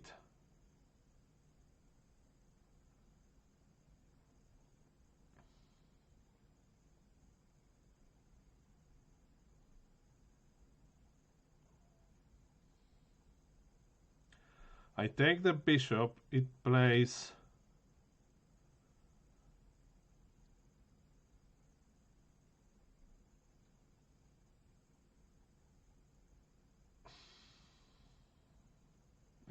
queen b7. So let's say I play queen b4. Then it's winning back the pawn. My bishop g3 is not playing really.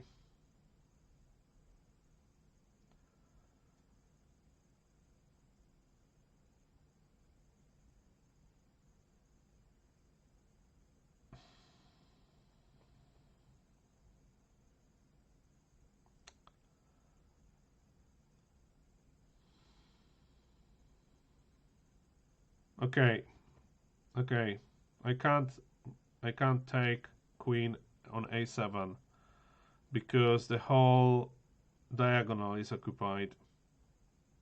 Shit.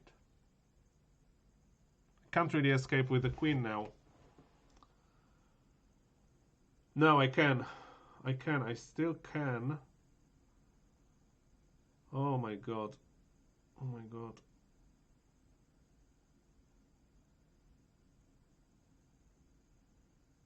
Oh my god, I haven't seen that.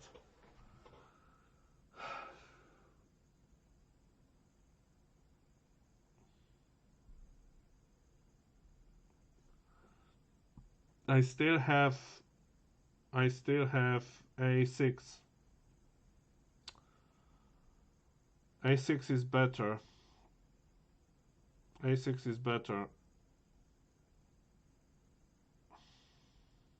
because a6 will not allow him to move the queen, because with a7 I will be going like he can even draw, because after queen takes on a7 it will move rook a8,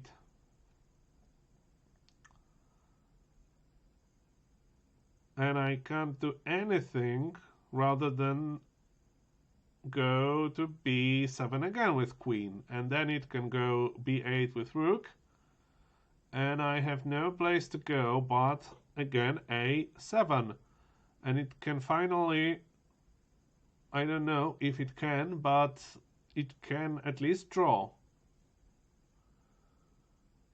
So I can't take on a7.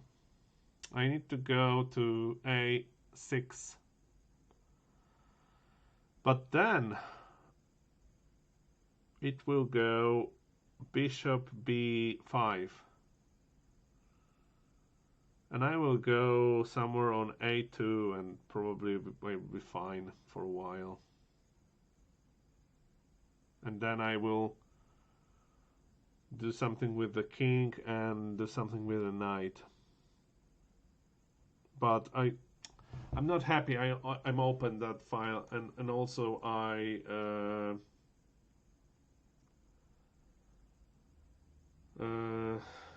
allowed that pawn to be gone. That's really bad.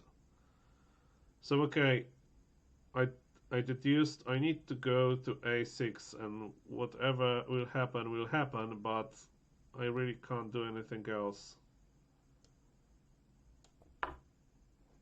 Okay.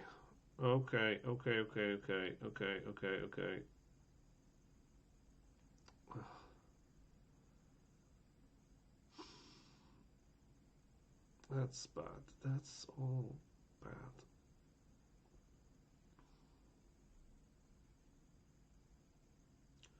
We need to sacrifice this piece which I'm up.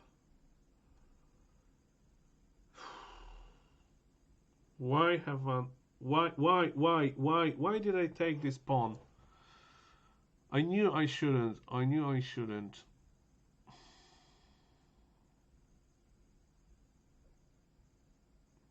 Well, if it will go queen b5, I will exchange queens, so that's fine. And that will release the pressure for a moment, so that's fine. It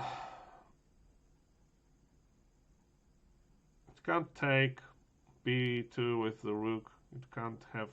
Well, okay, let's calculate this. It takes on b2. I take with the king, and then it check with queen, but I go with queen to b7, so that's fine. So that's fine.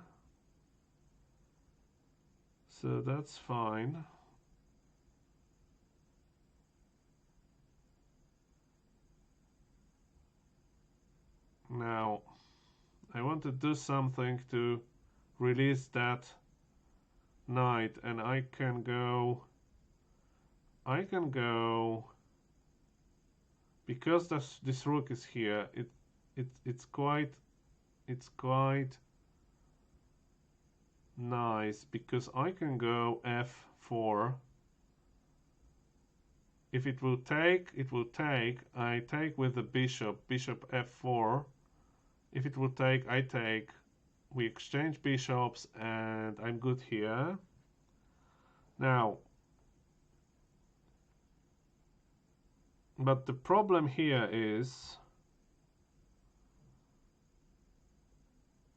that silly queen here is not stable, because if it will go bishop b5,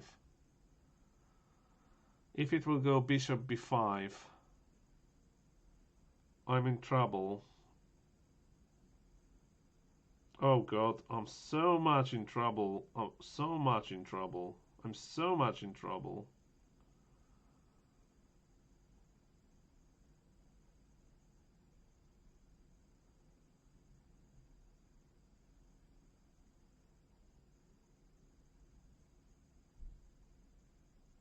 I'm so much in trouble, I need to move my bishop to c4. Which is not protected, because that knight doesn't exist here. But I can't resolve it now, because it will go bishop b5.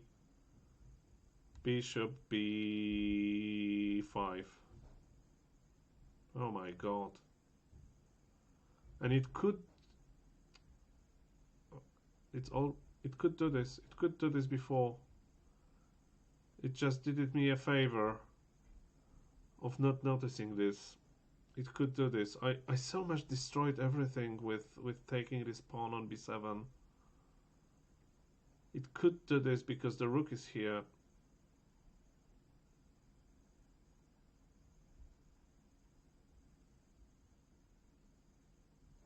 That was a silly move. My god. But that was probably the only move, so that was so wrong to take this pawn on b7. And why I didn't do deep calculation of that? That was like I was calculating some earlier stuff in depth, but now I just didn't do any calculations. I just took the pawn on b7. Oh my god. So it blundered, and it didn't take my rook, because he could take my rook on f1, but it went with queen to e8. Yeah, it could go immediately bishop b5, because the rook is there. So I think the only option is bishop c4, but it's not so strong. What I will do after d5, I will take with the pawn. It's all shaking. It's all so shaky. Jesus Christ.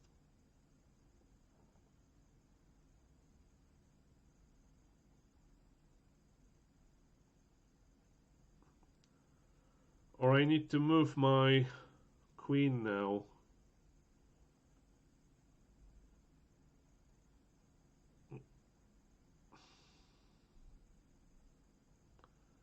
But the problem is, if I will stay on this diagonal, I need to go at least to d3, but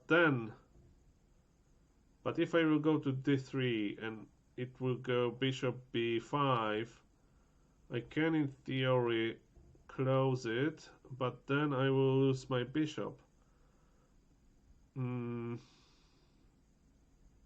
If it will go, let's say, c6, not immediately, because then I will be taking the bishop, but it will move the bishop, so then immediately I need to move the pawn. It can go back, so no, I need to leave that diagonal. I need to leave that diagonal with my queen. Or move the bishop to c4. So these are probably only two options.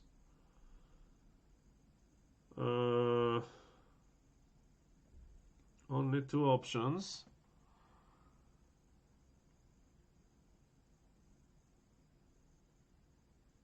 If I move my bishop to c4, that will be enough.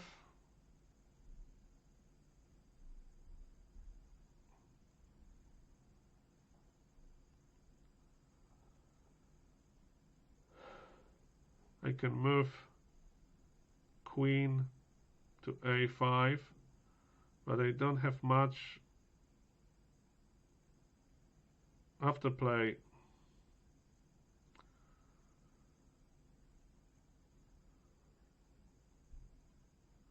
But what I have after bishop c4,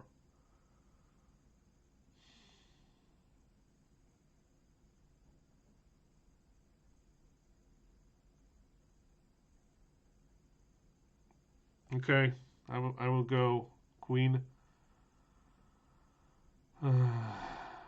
queen a5. It can still go bishop b5, and then I will simply move. I will move my rook. I will move my rook. Okay. God. He's pushing me. But it can't.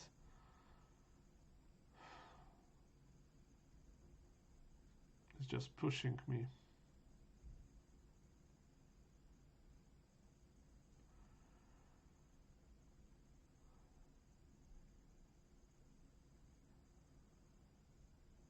But now I can take the pawn. Take the pawn.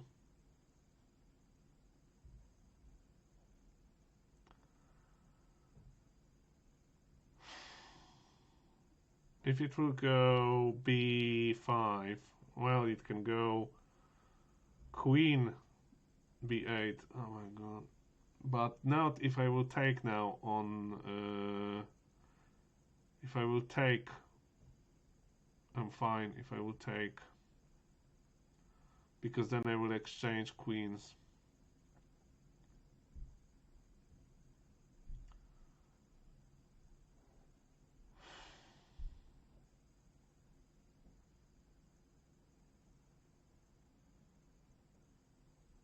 But if I will take on a7, it will go queen b5. But to that I will play b4. And that bishop is no longer much threat.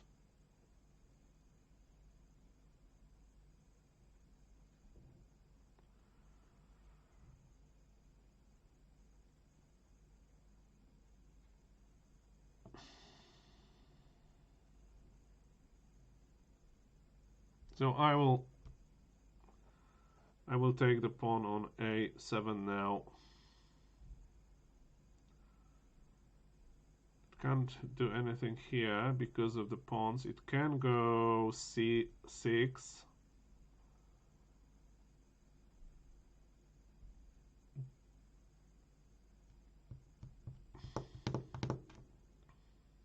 Then I can go even to a2. Move the king, so that's not too much. I'm not too worried about this.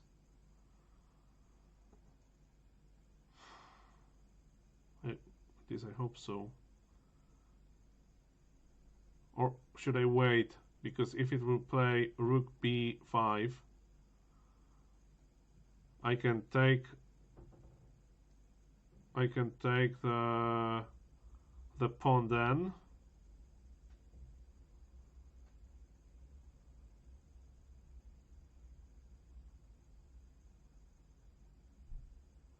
And now maybe f4 will be beneficial.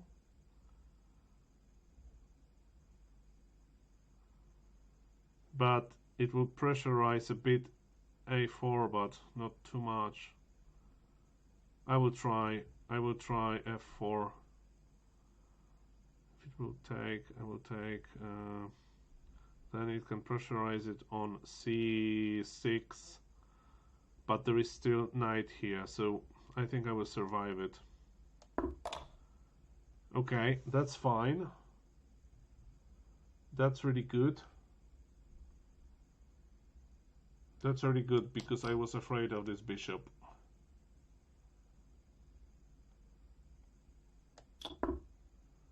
Okay, but I'm not too afraid of this. I'm not too afraid of this. I think because I will move rook f f1. And now I protect the pawn, I protect the rook, and I can finally move the... Wait a second. No. I can move...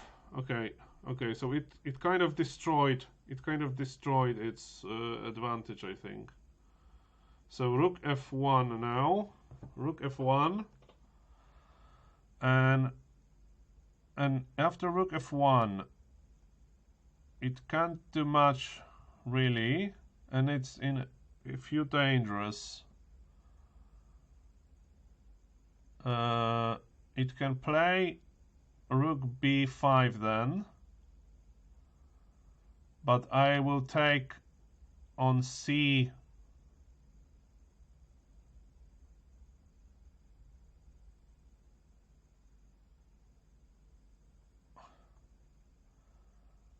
On c7. So what I will do with... Okay, if I will play rook f1, what I will do after bishop b5? I will go bishop c4 because I finally can. So that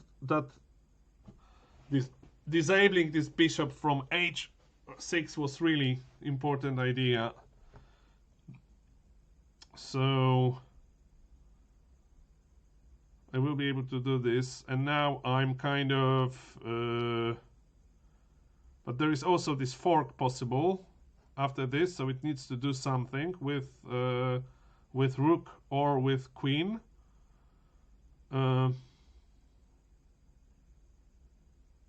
So I think I'm fine. I think I'm fine.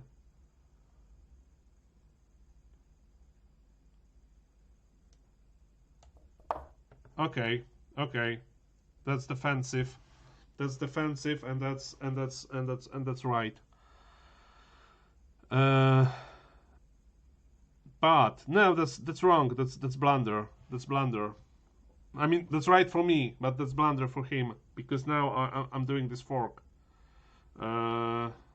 It's just playing up to his 1,200. But I'm still. When I will be analyzing it, I will analyze this, taking this pawn then, because I'm not sure if definitely I blundered when I went queen a6, but it didn't notice it. So definitely I blundered it. As oh my god. Okay, now I have a few opportunities now. Now it's strong. It's strong position. It's ridiculously strong. So I can take the I can do the fork, defending b2 at the same time.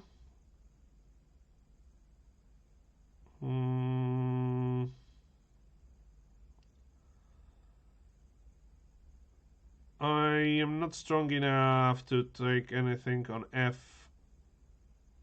f7 for now, so I will be doing that fork. Let's see if I'm not in any danger. If it take a rook, I'm taking rook, fine.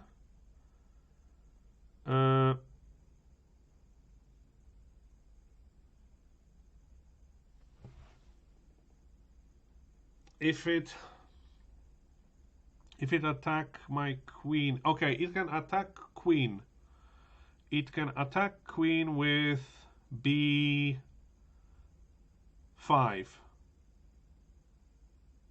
Then I'm taking the rook. If it retakes, I'm taking the queen, I'm fine.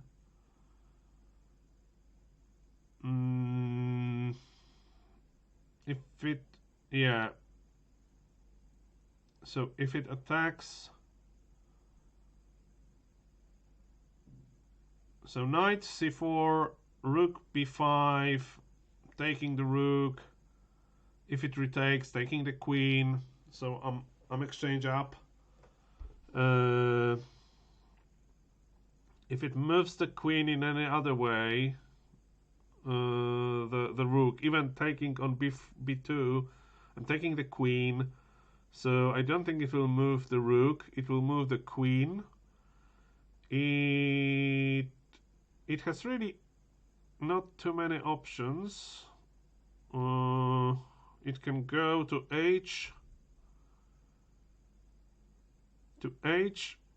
h5 or to e7.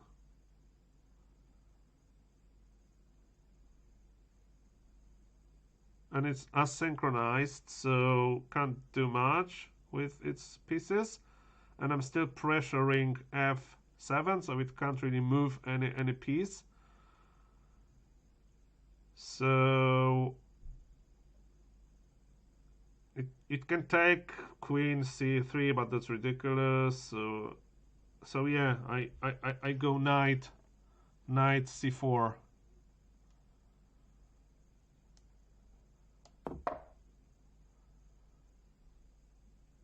Okay, so I'm just taking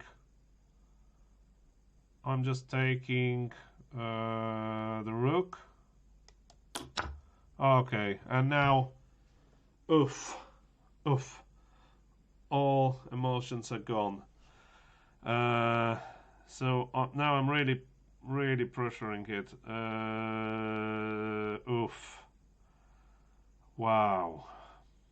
It was.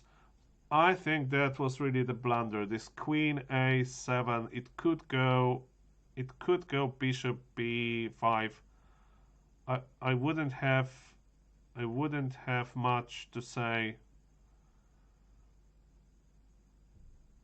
So that rook, that bishop a4 was really good move. I shouldn't move.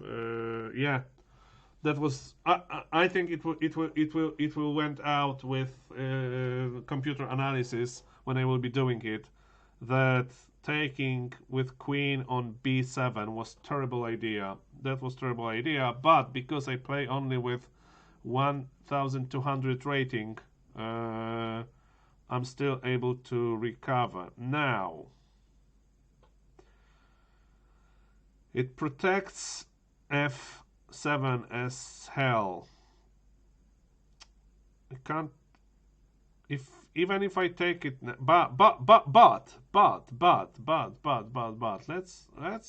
let's think about it. Let's think about it. Because if I take with the rook on f7,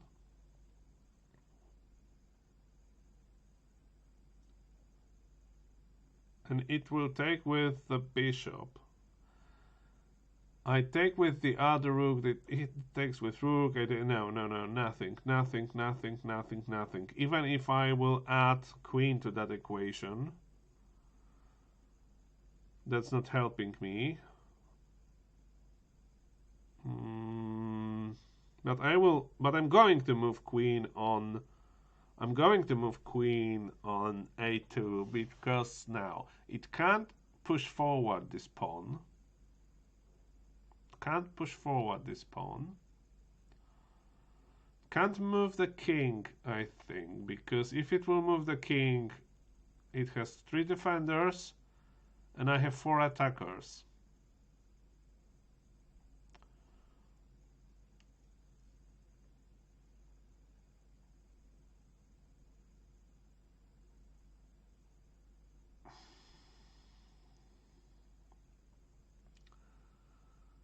Now, if I have queen on a2, can I take the pawn on f7?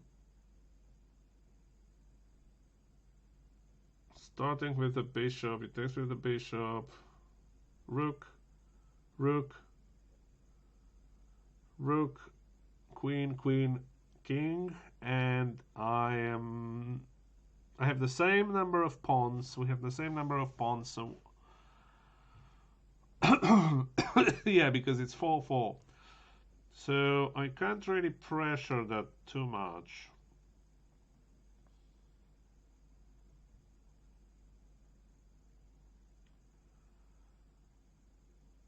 So what can I do? What can I do?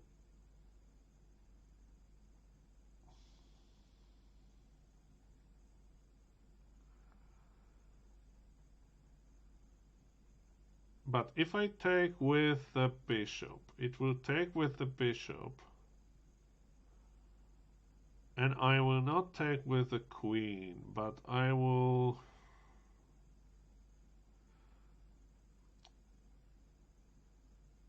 If I will start to go with...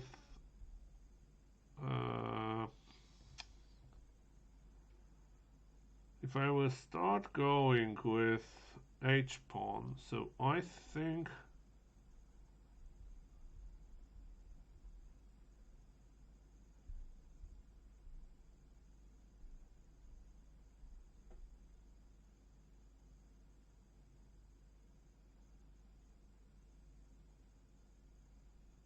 I'm more now thinking about b4, because after that I will land somehow on d4, and then I will go slightly up with h-pawn. If it will...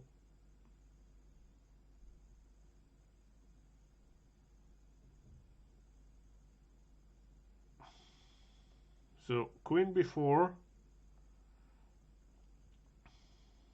it will go...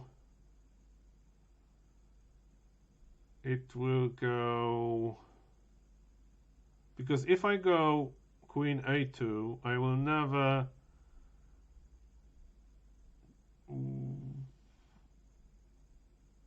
I will need more moves.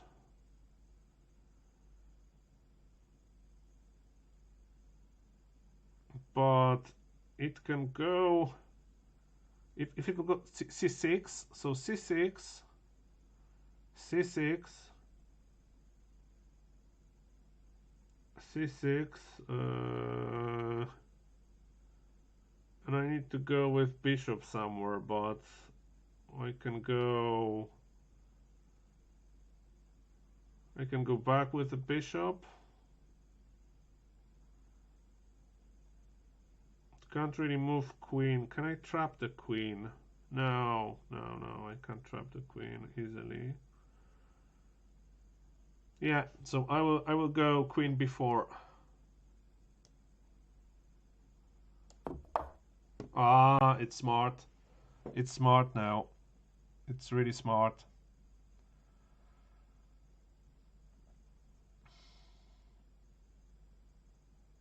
Not too smart, because I will be now trying to capture this pawn. So let's go.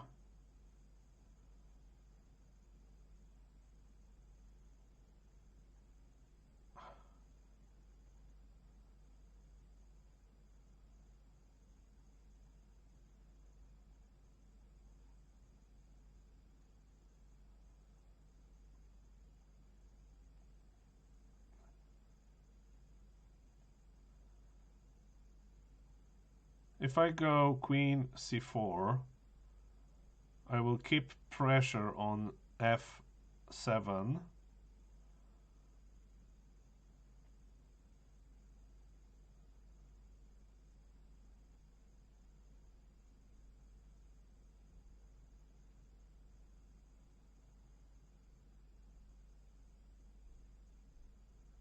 And then I will somehow go to e2. It will... If I will go to e2,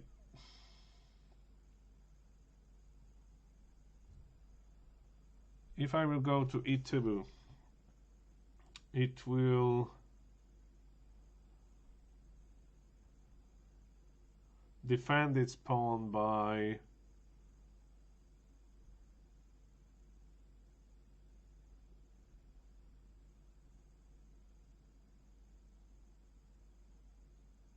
g6.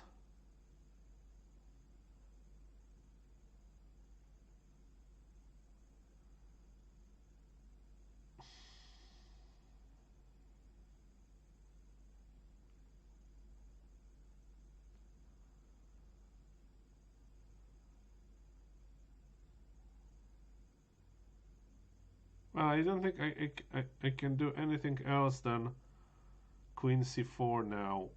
It can only move its queen, but then I will at least exchange bishop, or exchange queens maybe. Can't move rook. If it will move bishop, it will be in trouble. If it will move king, I don't know yet. Yeah. Okay, that's fine. And that's fine because that's exchanging bishops and I like it. And I like it.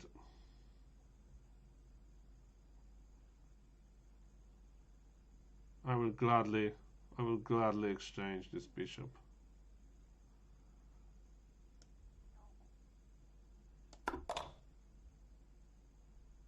Oh no! Oh, I'm stupid. I'm so stupid. But not necess... Wait. I'm so stupid. I gave up bishop. I gave up bishop. With all this thinking, I just gave up bishop.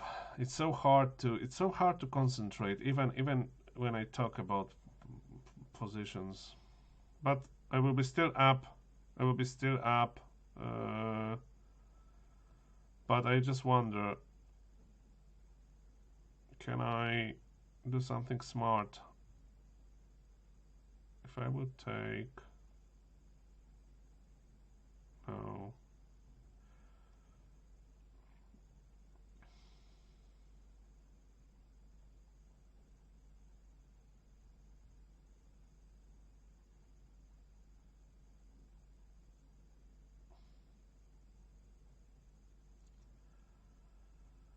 Oh god, it was so easy and it will be now difficult.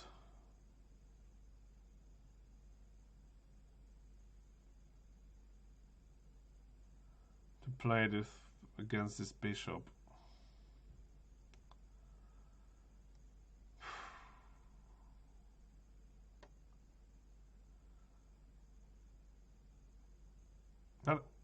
Okay, that's fine.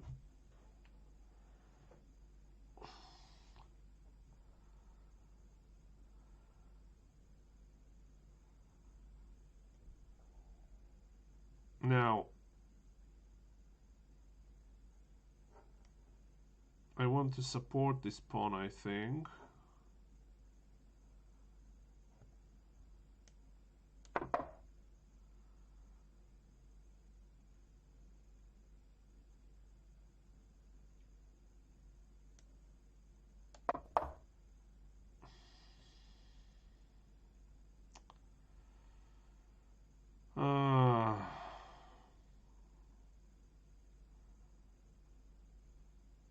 That's kind of binds me to this pawn with the rook.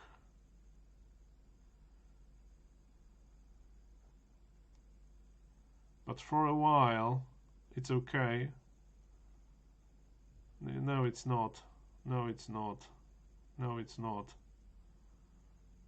No, it's not.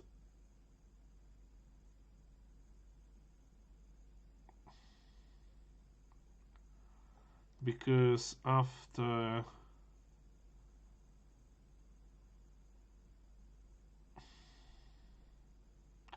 g5, I will take on g5, it will take on g5. And I need to get out with that rook from f4.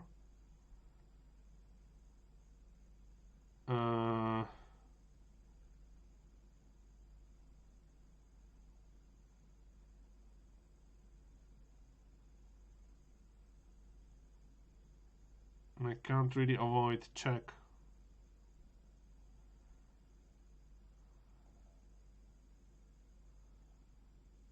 Okay, if I go king d4,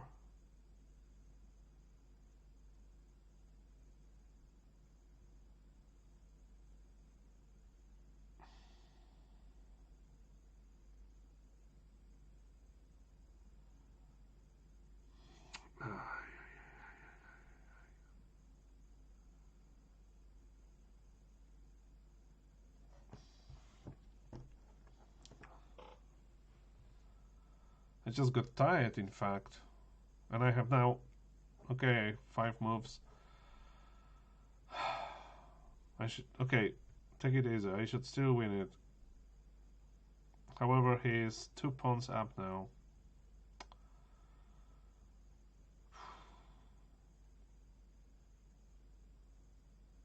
Okay, that's fine. That's fine. Let's just give it up. Let's just give it up. Let's just give it up. And exchange rooks. And if it will take with the bishop, that will be mistake, right? Because if it will take with the bishop,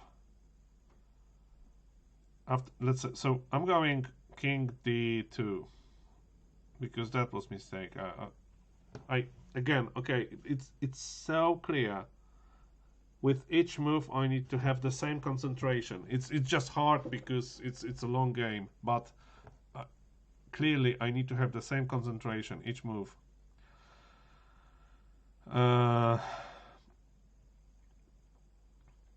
I played without thinking, and that's punished immediately. So that's good.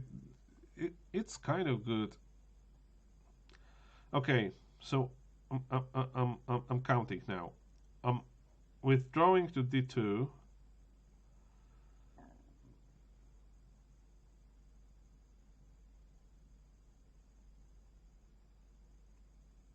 Now, if it will make this move, I'm ignoring it will take on d4. I'm taking on f6, and I will be doing something against the king a bit. Can't finish it off, but I will see.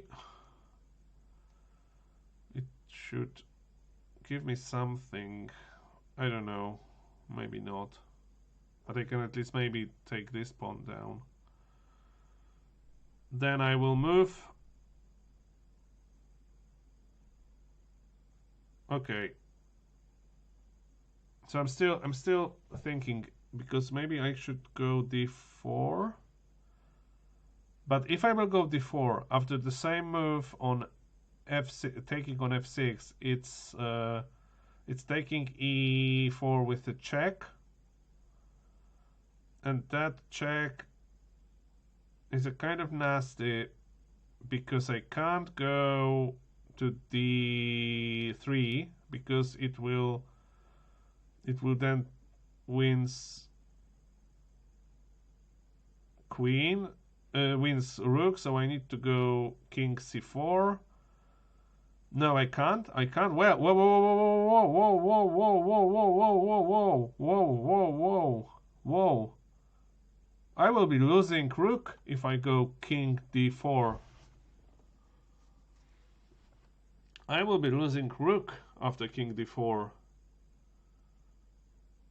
Right, because it goes g5. Takes, it takes. I do something with rook. Doesn't matter what. But I need to leave 4 rank. It will check me taking rook a4. Now, I can't go anywhere on 5th rank. I can't stay on 4th rank, and I can't go e3. I can only go d3, and it checks me bishop b5, and it takes the rook. So if I go king, if I go now king d4, I'm losing the rook. I will check this with analysis later, but it looks for me I'm losing the rook after king d4. If I will not move my king now after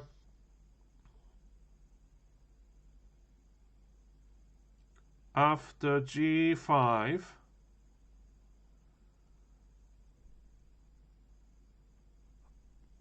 I take the pawn on f6, and if it takes the pawn on e4,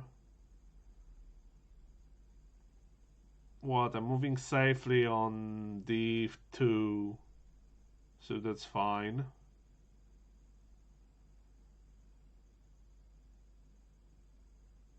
and it can't check me anymore. And I can maybe do something. I don't know what, but something. So I can safely stay, but if I stay, what can I do with my pawns? Can I do anything useful with my pawns? If I will go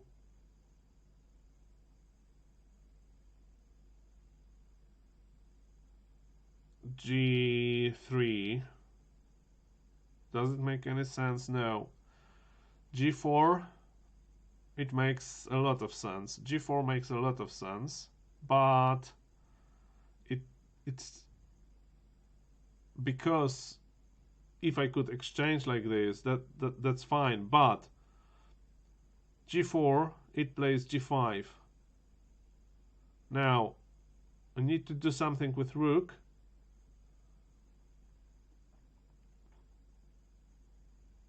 And it will take on G4 even before it will take on E4.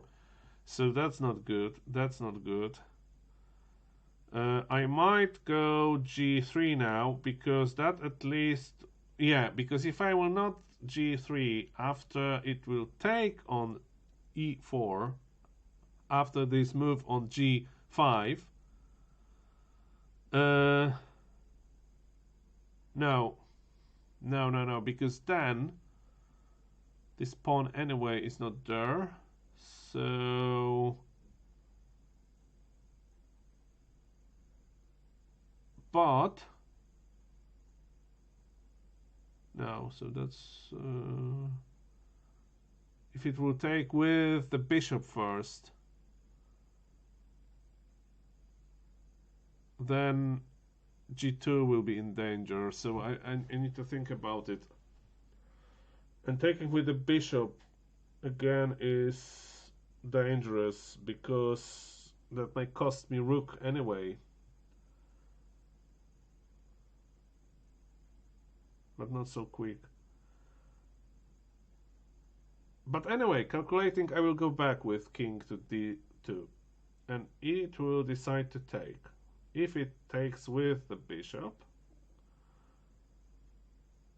I'm going rook e1, and bishop is lost.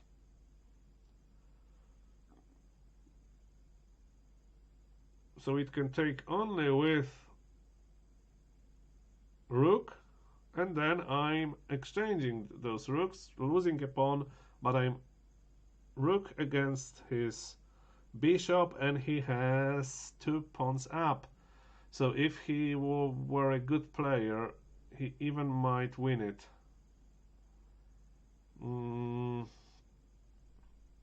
Again, I'm almost out of time.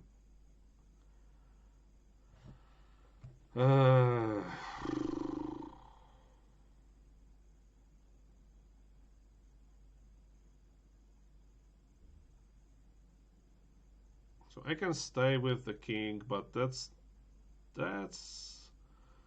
if it will chase away my rook, and I will take on f6 eventually.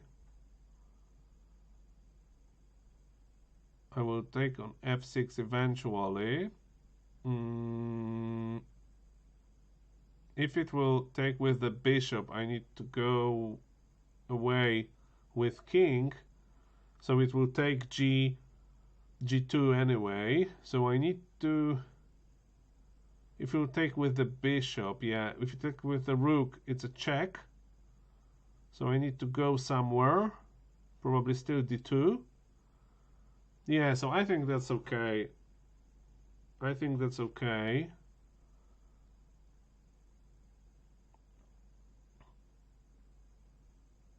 So I think it's best to play now g3. Okay, and it did this.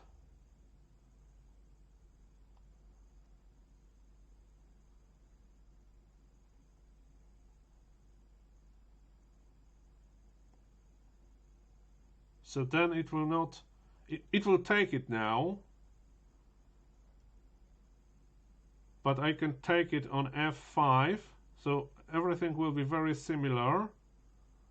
I will take it on f5, and now it will take it on with check. Then I go d2, and it can check. It can't check me.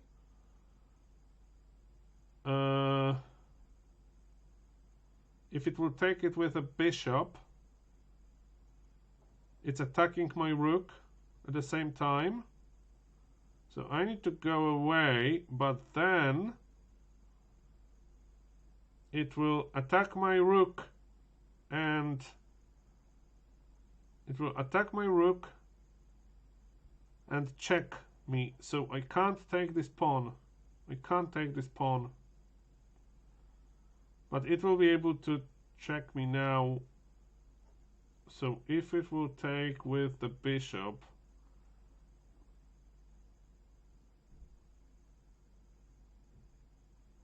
I will need to move with queen immediately. And I can't take the pawn on f5.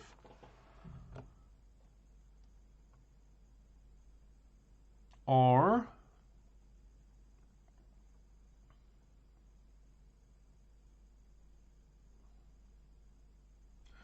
well, I can, but then I need to go back.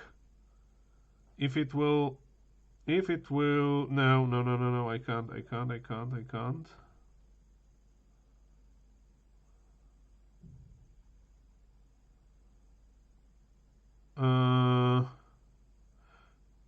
I need to go to f2. To f2. No, but I can't because I can't move the. Yeah. So no. No, I simply can't take f5 pawn. Oh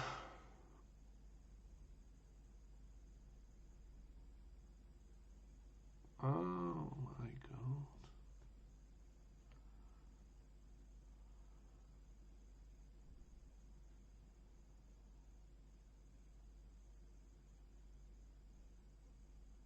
But now I can go d4 and exchange rooks after.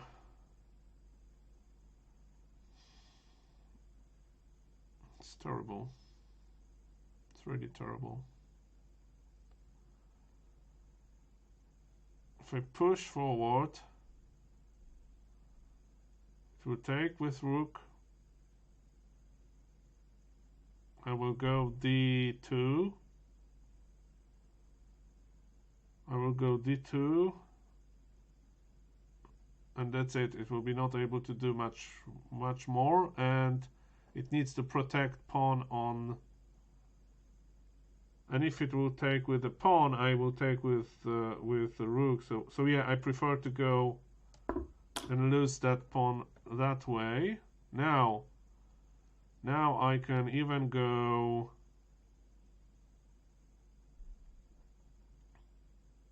d4, and the only way he can protect f5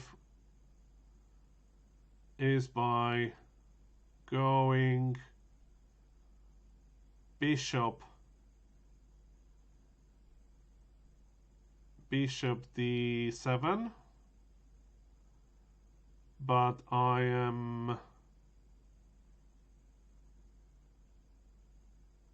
it can also check me on d5.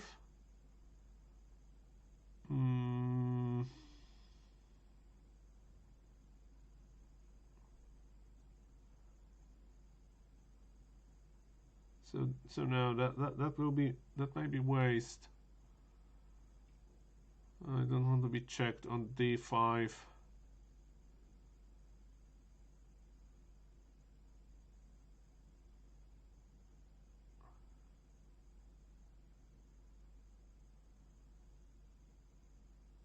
Because then I can't go c4.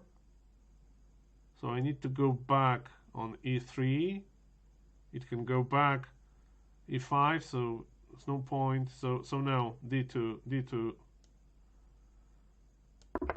D2, okay.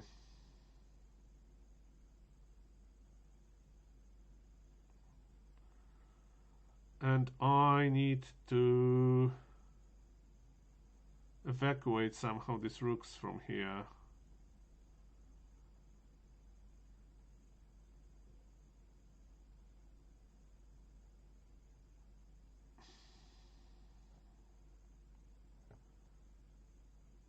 Okay, if I will play A1. If I play N1, it can't go G5. Here, it's not too much relevant. What it can do with bishop doesn't match too. I can't give that check, but I will be able to chase the pawn here. So, okay, A1. It's not too bad. It still can't move here, so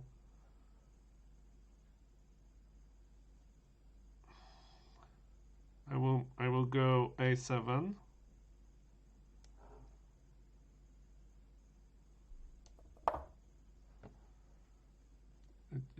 It's protecting it, fine, that's fine.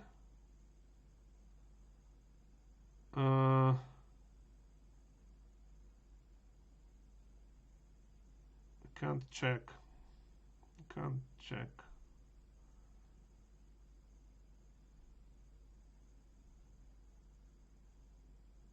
So I need to move with that rook as well.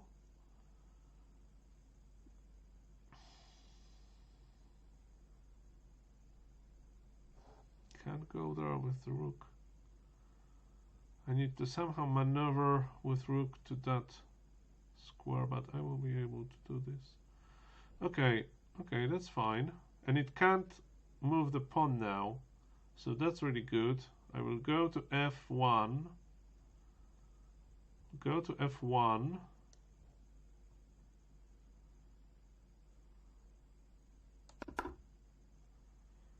Now it can move the pawn. What if I go now? E1 and the bishop will be immobilized, but what I will get from that bishop is immobilized. But anyway, I have a lot of time to think. Right, I can immobilize its bishop for a moment. No, not really, because it will be only exchange. It will be only exchange.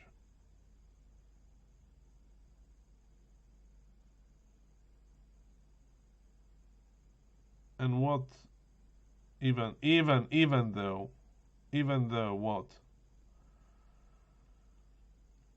I can't chase away this. And it can move that king here.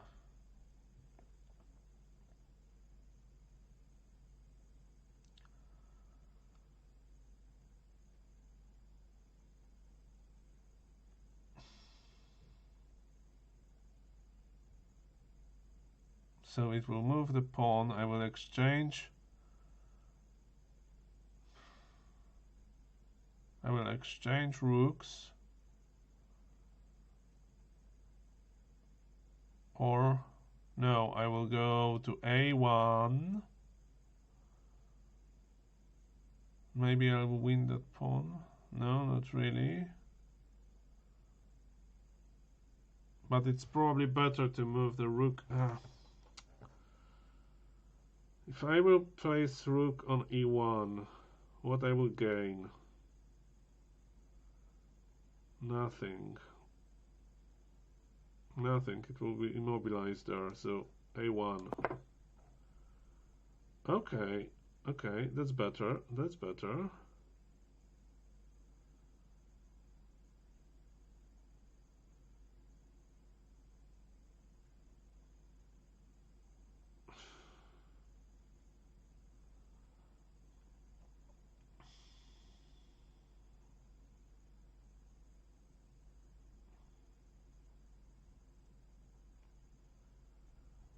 Okay, let's see.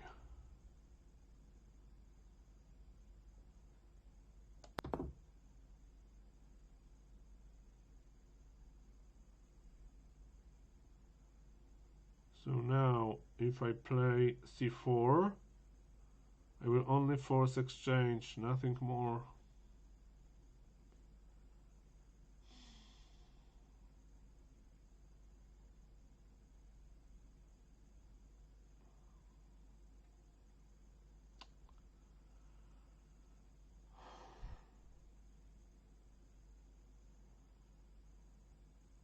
But okay, let's play it.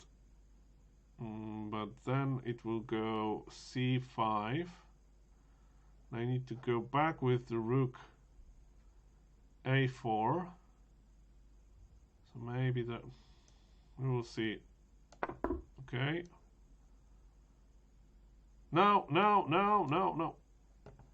I need to move that rook. But now I can't lose. Yeah, okay, fine. I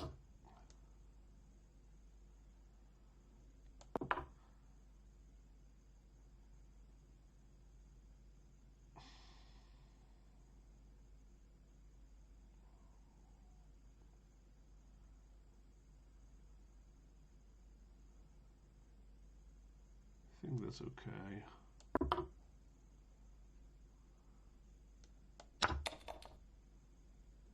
Because I'm winning that pawn.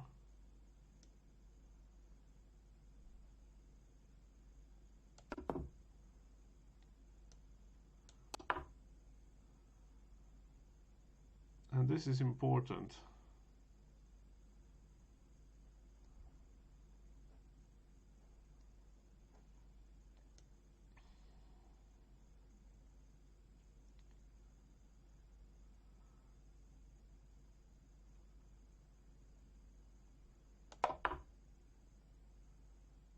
Okay.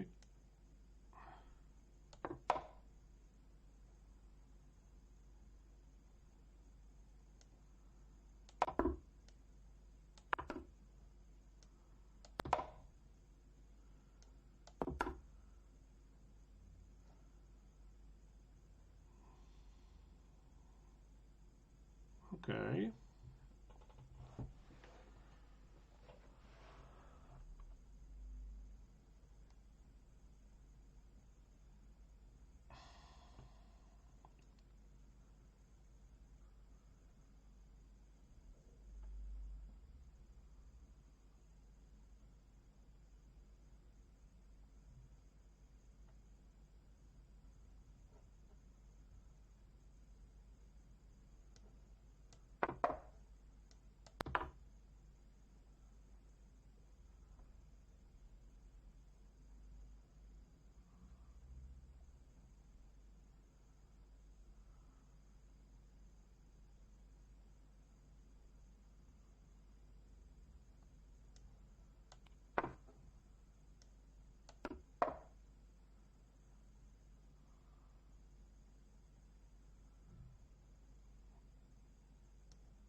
Okay, this is easy now.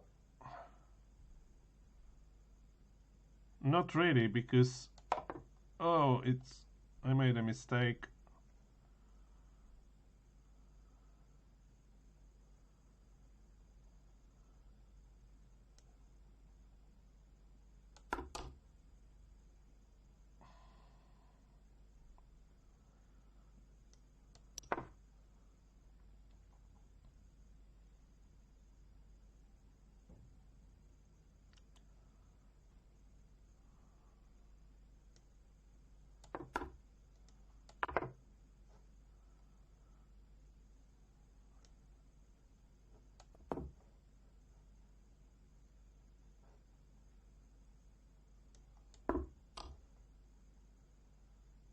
Oh, oh no. Oh no. Haven't thought about this. Oh my god.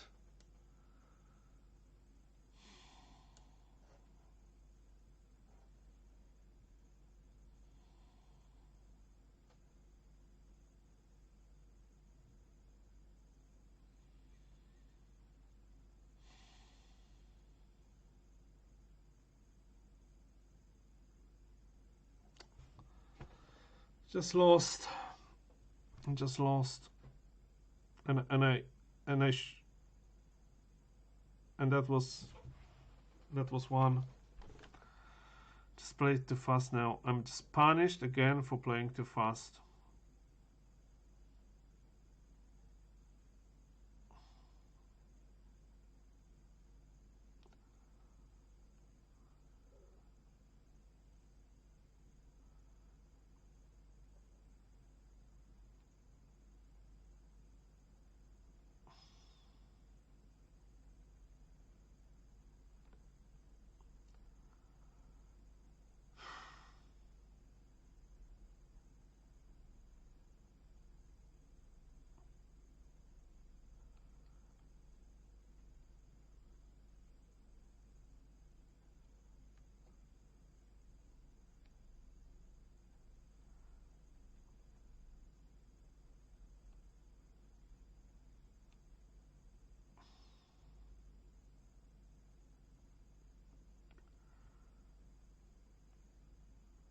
It's lost.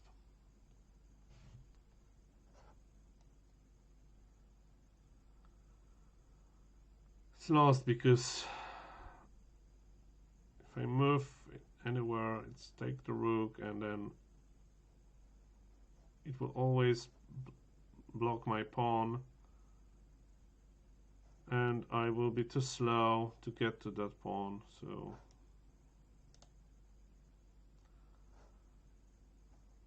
I will just analyze it where yeah, it was even one here,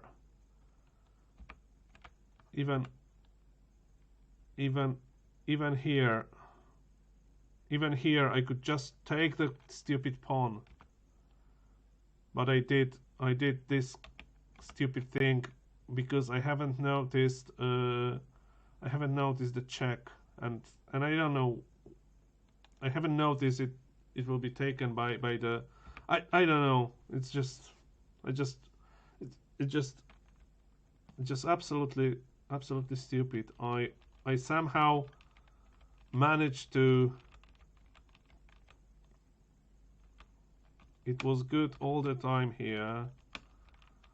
There was probably a point. There was probably a point. I'm not sure. Yeah, here it was a bit undecided, but yeah, I still had some advantage. Here it was almost equal. I thought so. I thought so that it might be almost equal, but I just hoped it will do some mistake at some point. And it did. Here it was even his slight advantage. I also felt so.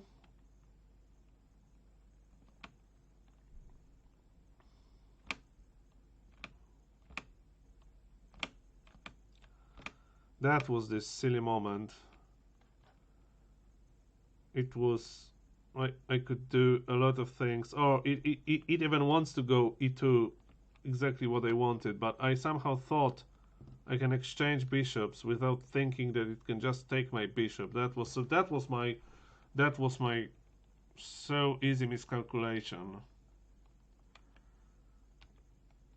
And then let's go back to this moment.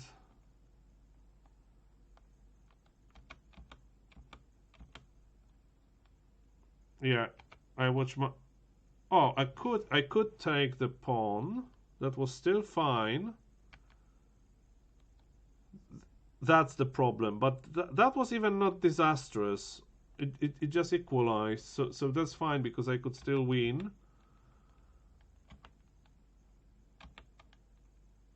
So it was not the worst thing I could do, taking this pawn. That was not the worst thing I could do.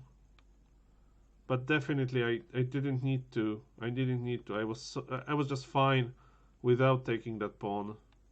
I was just fine. I should simply unlock that. Well, I was worried too much about this b5 thing. I'm not even sure it was a real threat. I'm not sure it was a real threat.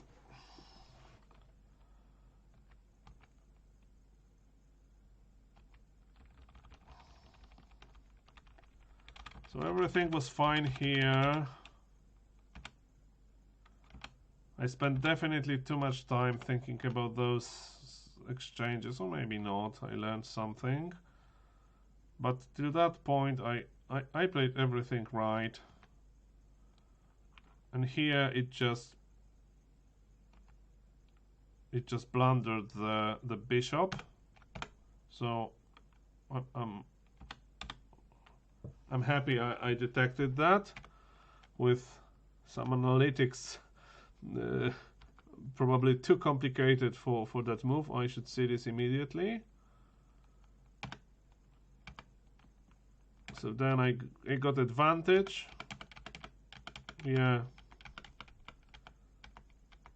That's interesting. If I was no, but it is not afraid of anything like this. I wonder if still move f4 is reasonable.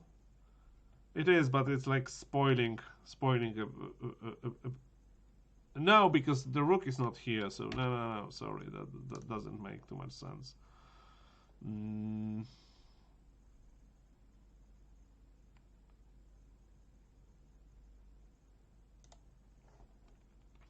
So yeah, just king b1 and I would be fine.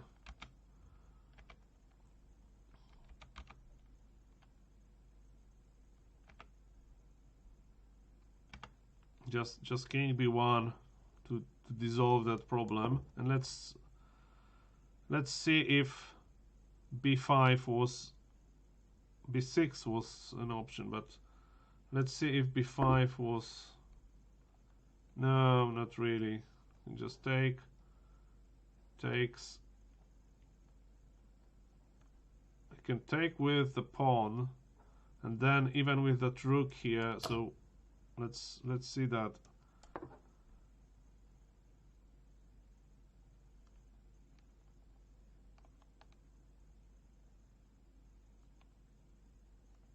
Because then I can move the knight finally, so that was important to unlock that pin. But yeah, so the funny game.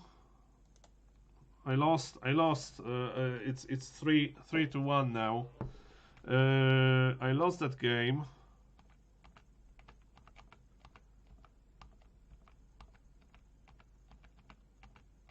Which I nearly won, but I lost it.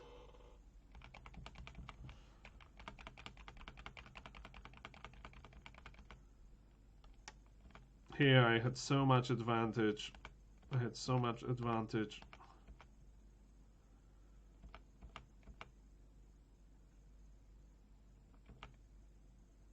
It just made a lot of blunders here, and I had so much advantage.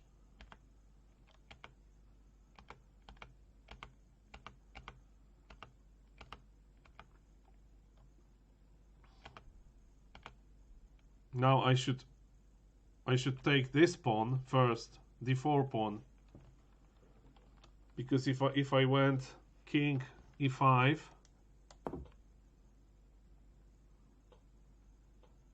no, I couldn't because it can proceed.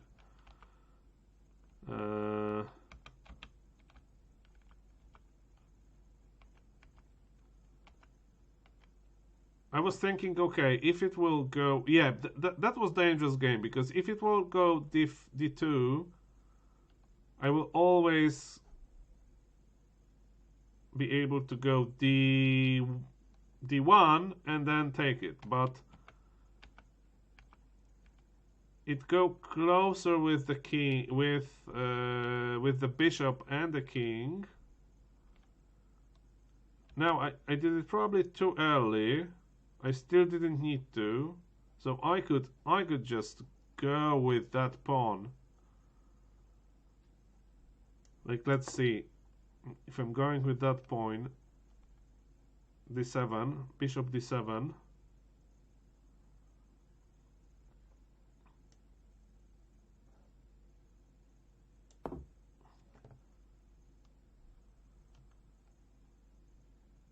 That's fine, still going with that pawn. Bishop c4.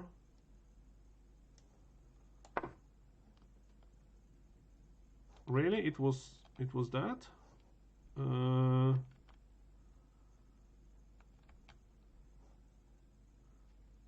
That was the best. No, a2.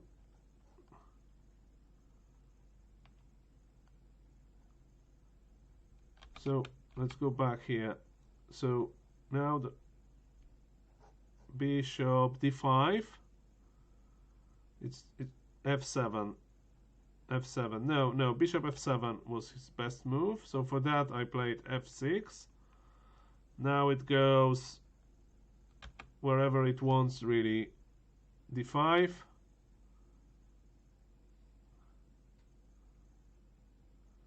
It wants to go d5. Okay, so let's delete it.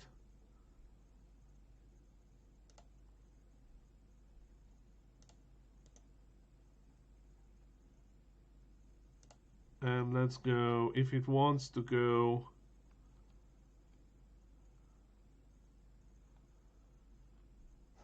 so I went f6. It want to go d5. So let's allow it. So it go d5. Now what, I'm not looking now at evaluation, just want to play it as I would. So I now go with king g6.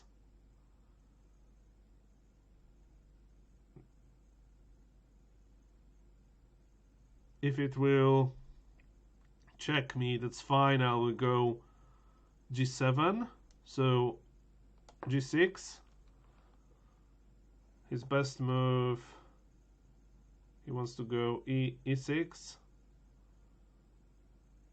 That's fine.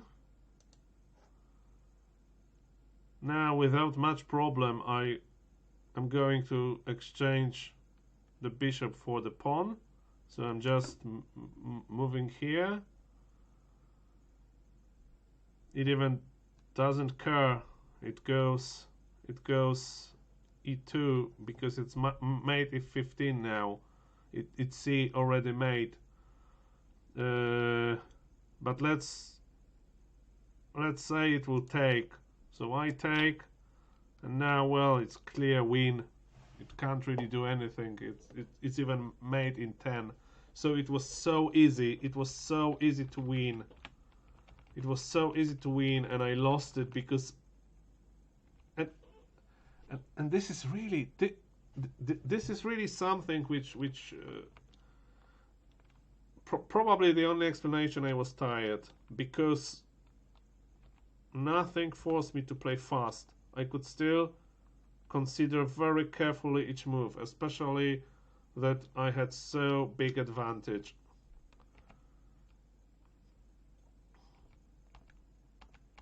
And yet I lost it that stupidly. This is like this is really important to see that you can lose like that. The game that you thought a lot and played quite well in many places, but then just blundered like that at the end and lost it. Okay, never mind. Game lost. So it's 2 games, 1 for Power Fritz, 2 games, 1 game won by me. I still have a chance to win this match. I just need to win 3 remaining games, but I just need to concentrate for that. But anyway, I feel it is really good for me, because even if I played few moves stupidly and too quickly, still for the majority of the moves, I was able to do enough calculations to protect myself. So I'm learning right habits. So that method works for me pretty well. I lost it because I'm still losing concentration. I just need to fight it. But I'm really happy. I'm really happy about this game, even if I lost it. Thank you for watching. And I wanted to say something more. That it will be really good record of my playing strength if I will progress in a few months, which I'm planning to. That will be really good record of my skills. So after that, it will be visible. It will be really visible. I progressed. So it's really good to keep that record of me playing weekly, because we will see in a few months progress, if the progress will happen. Okay, thank you very much for watching this. In fact, no one watched that because it's basically not possible to watch, but it really helps me to focus. So thank you, and I'm stop streaming now. Thank you. Bye bye.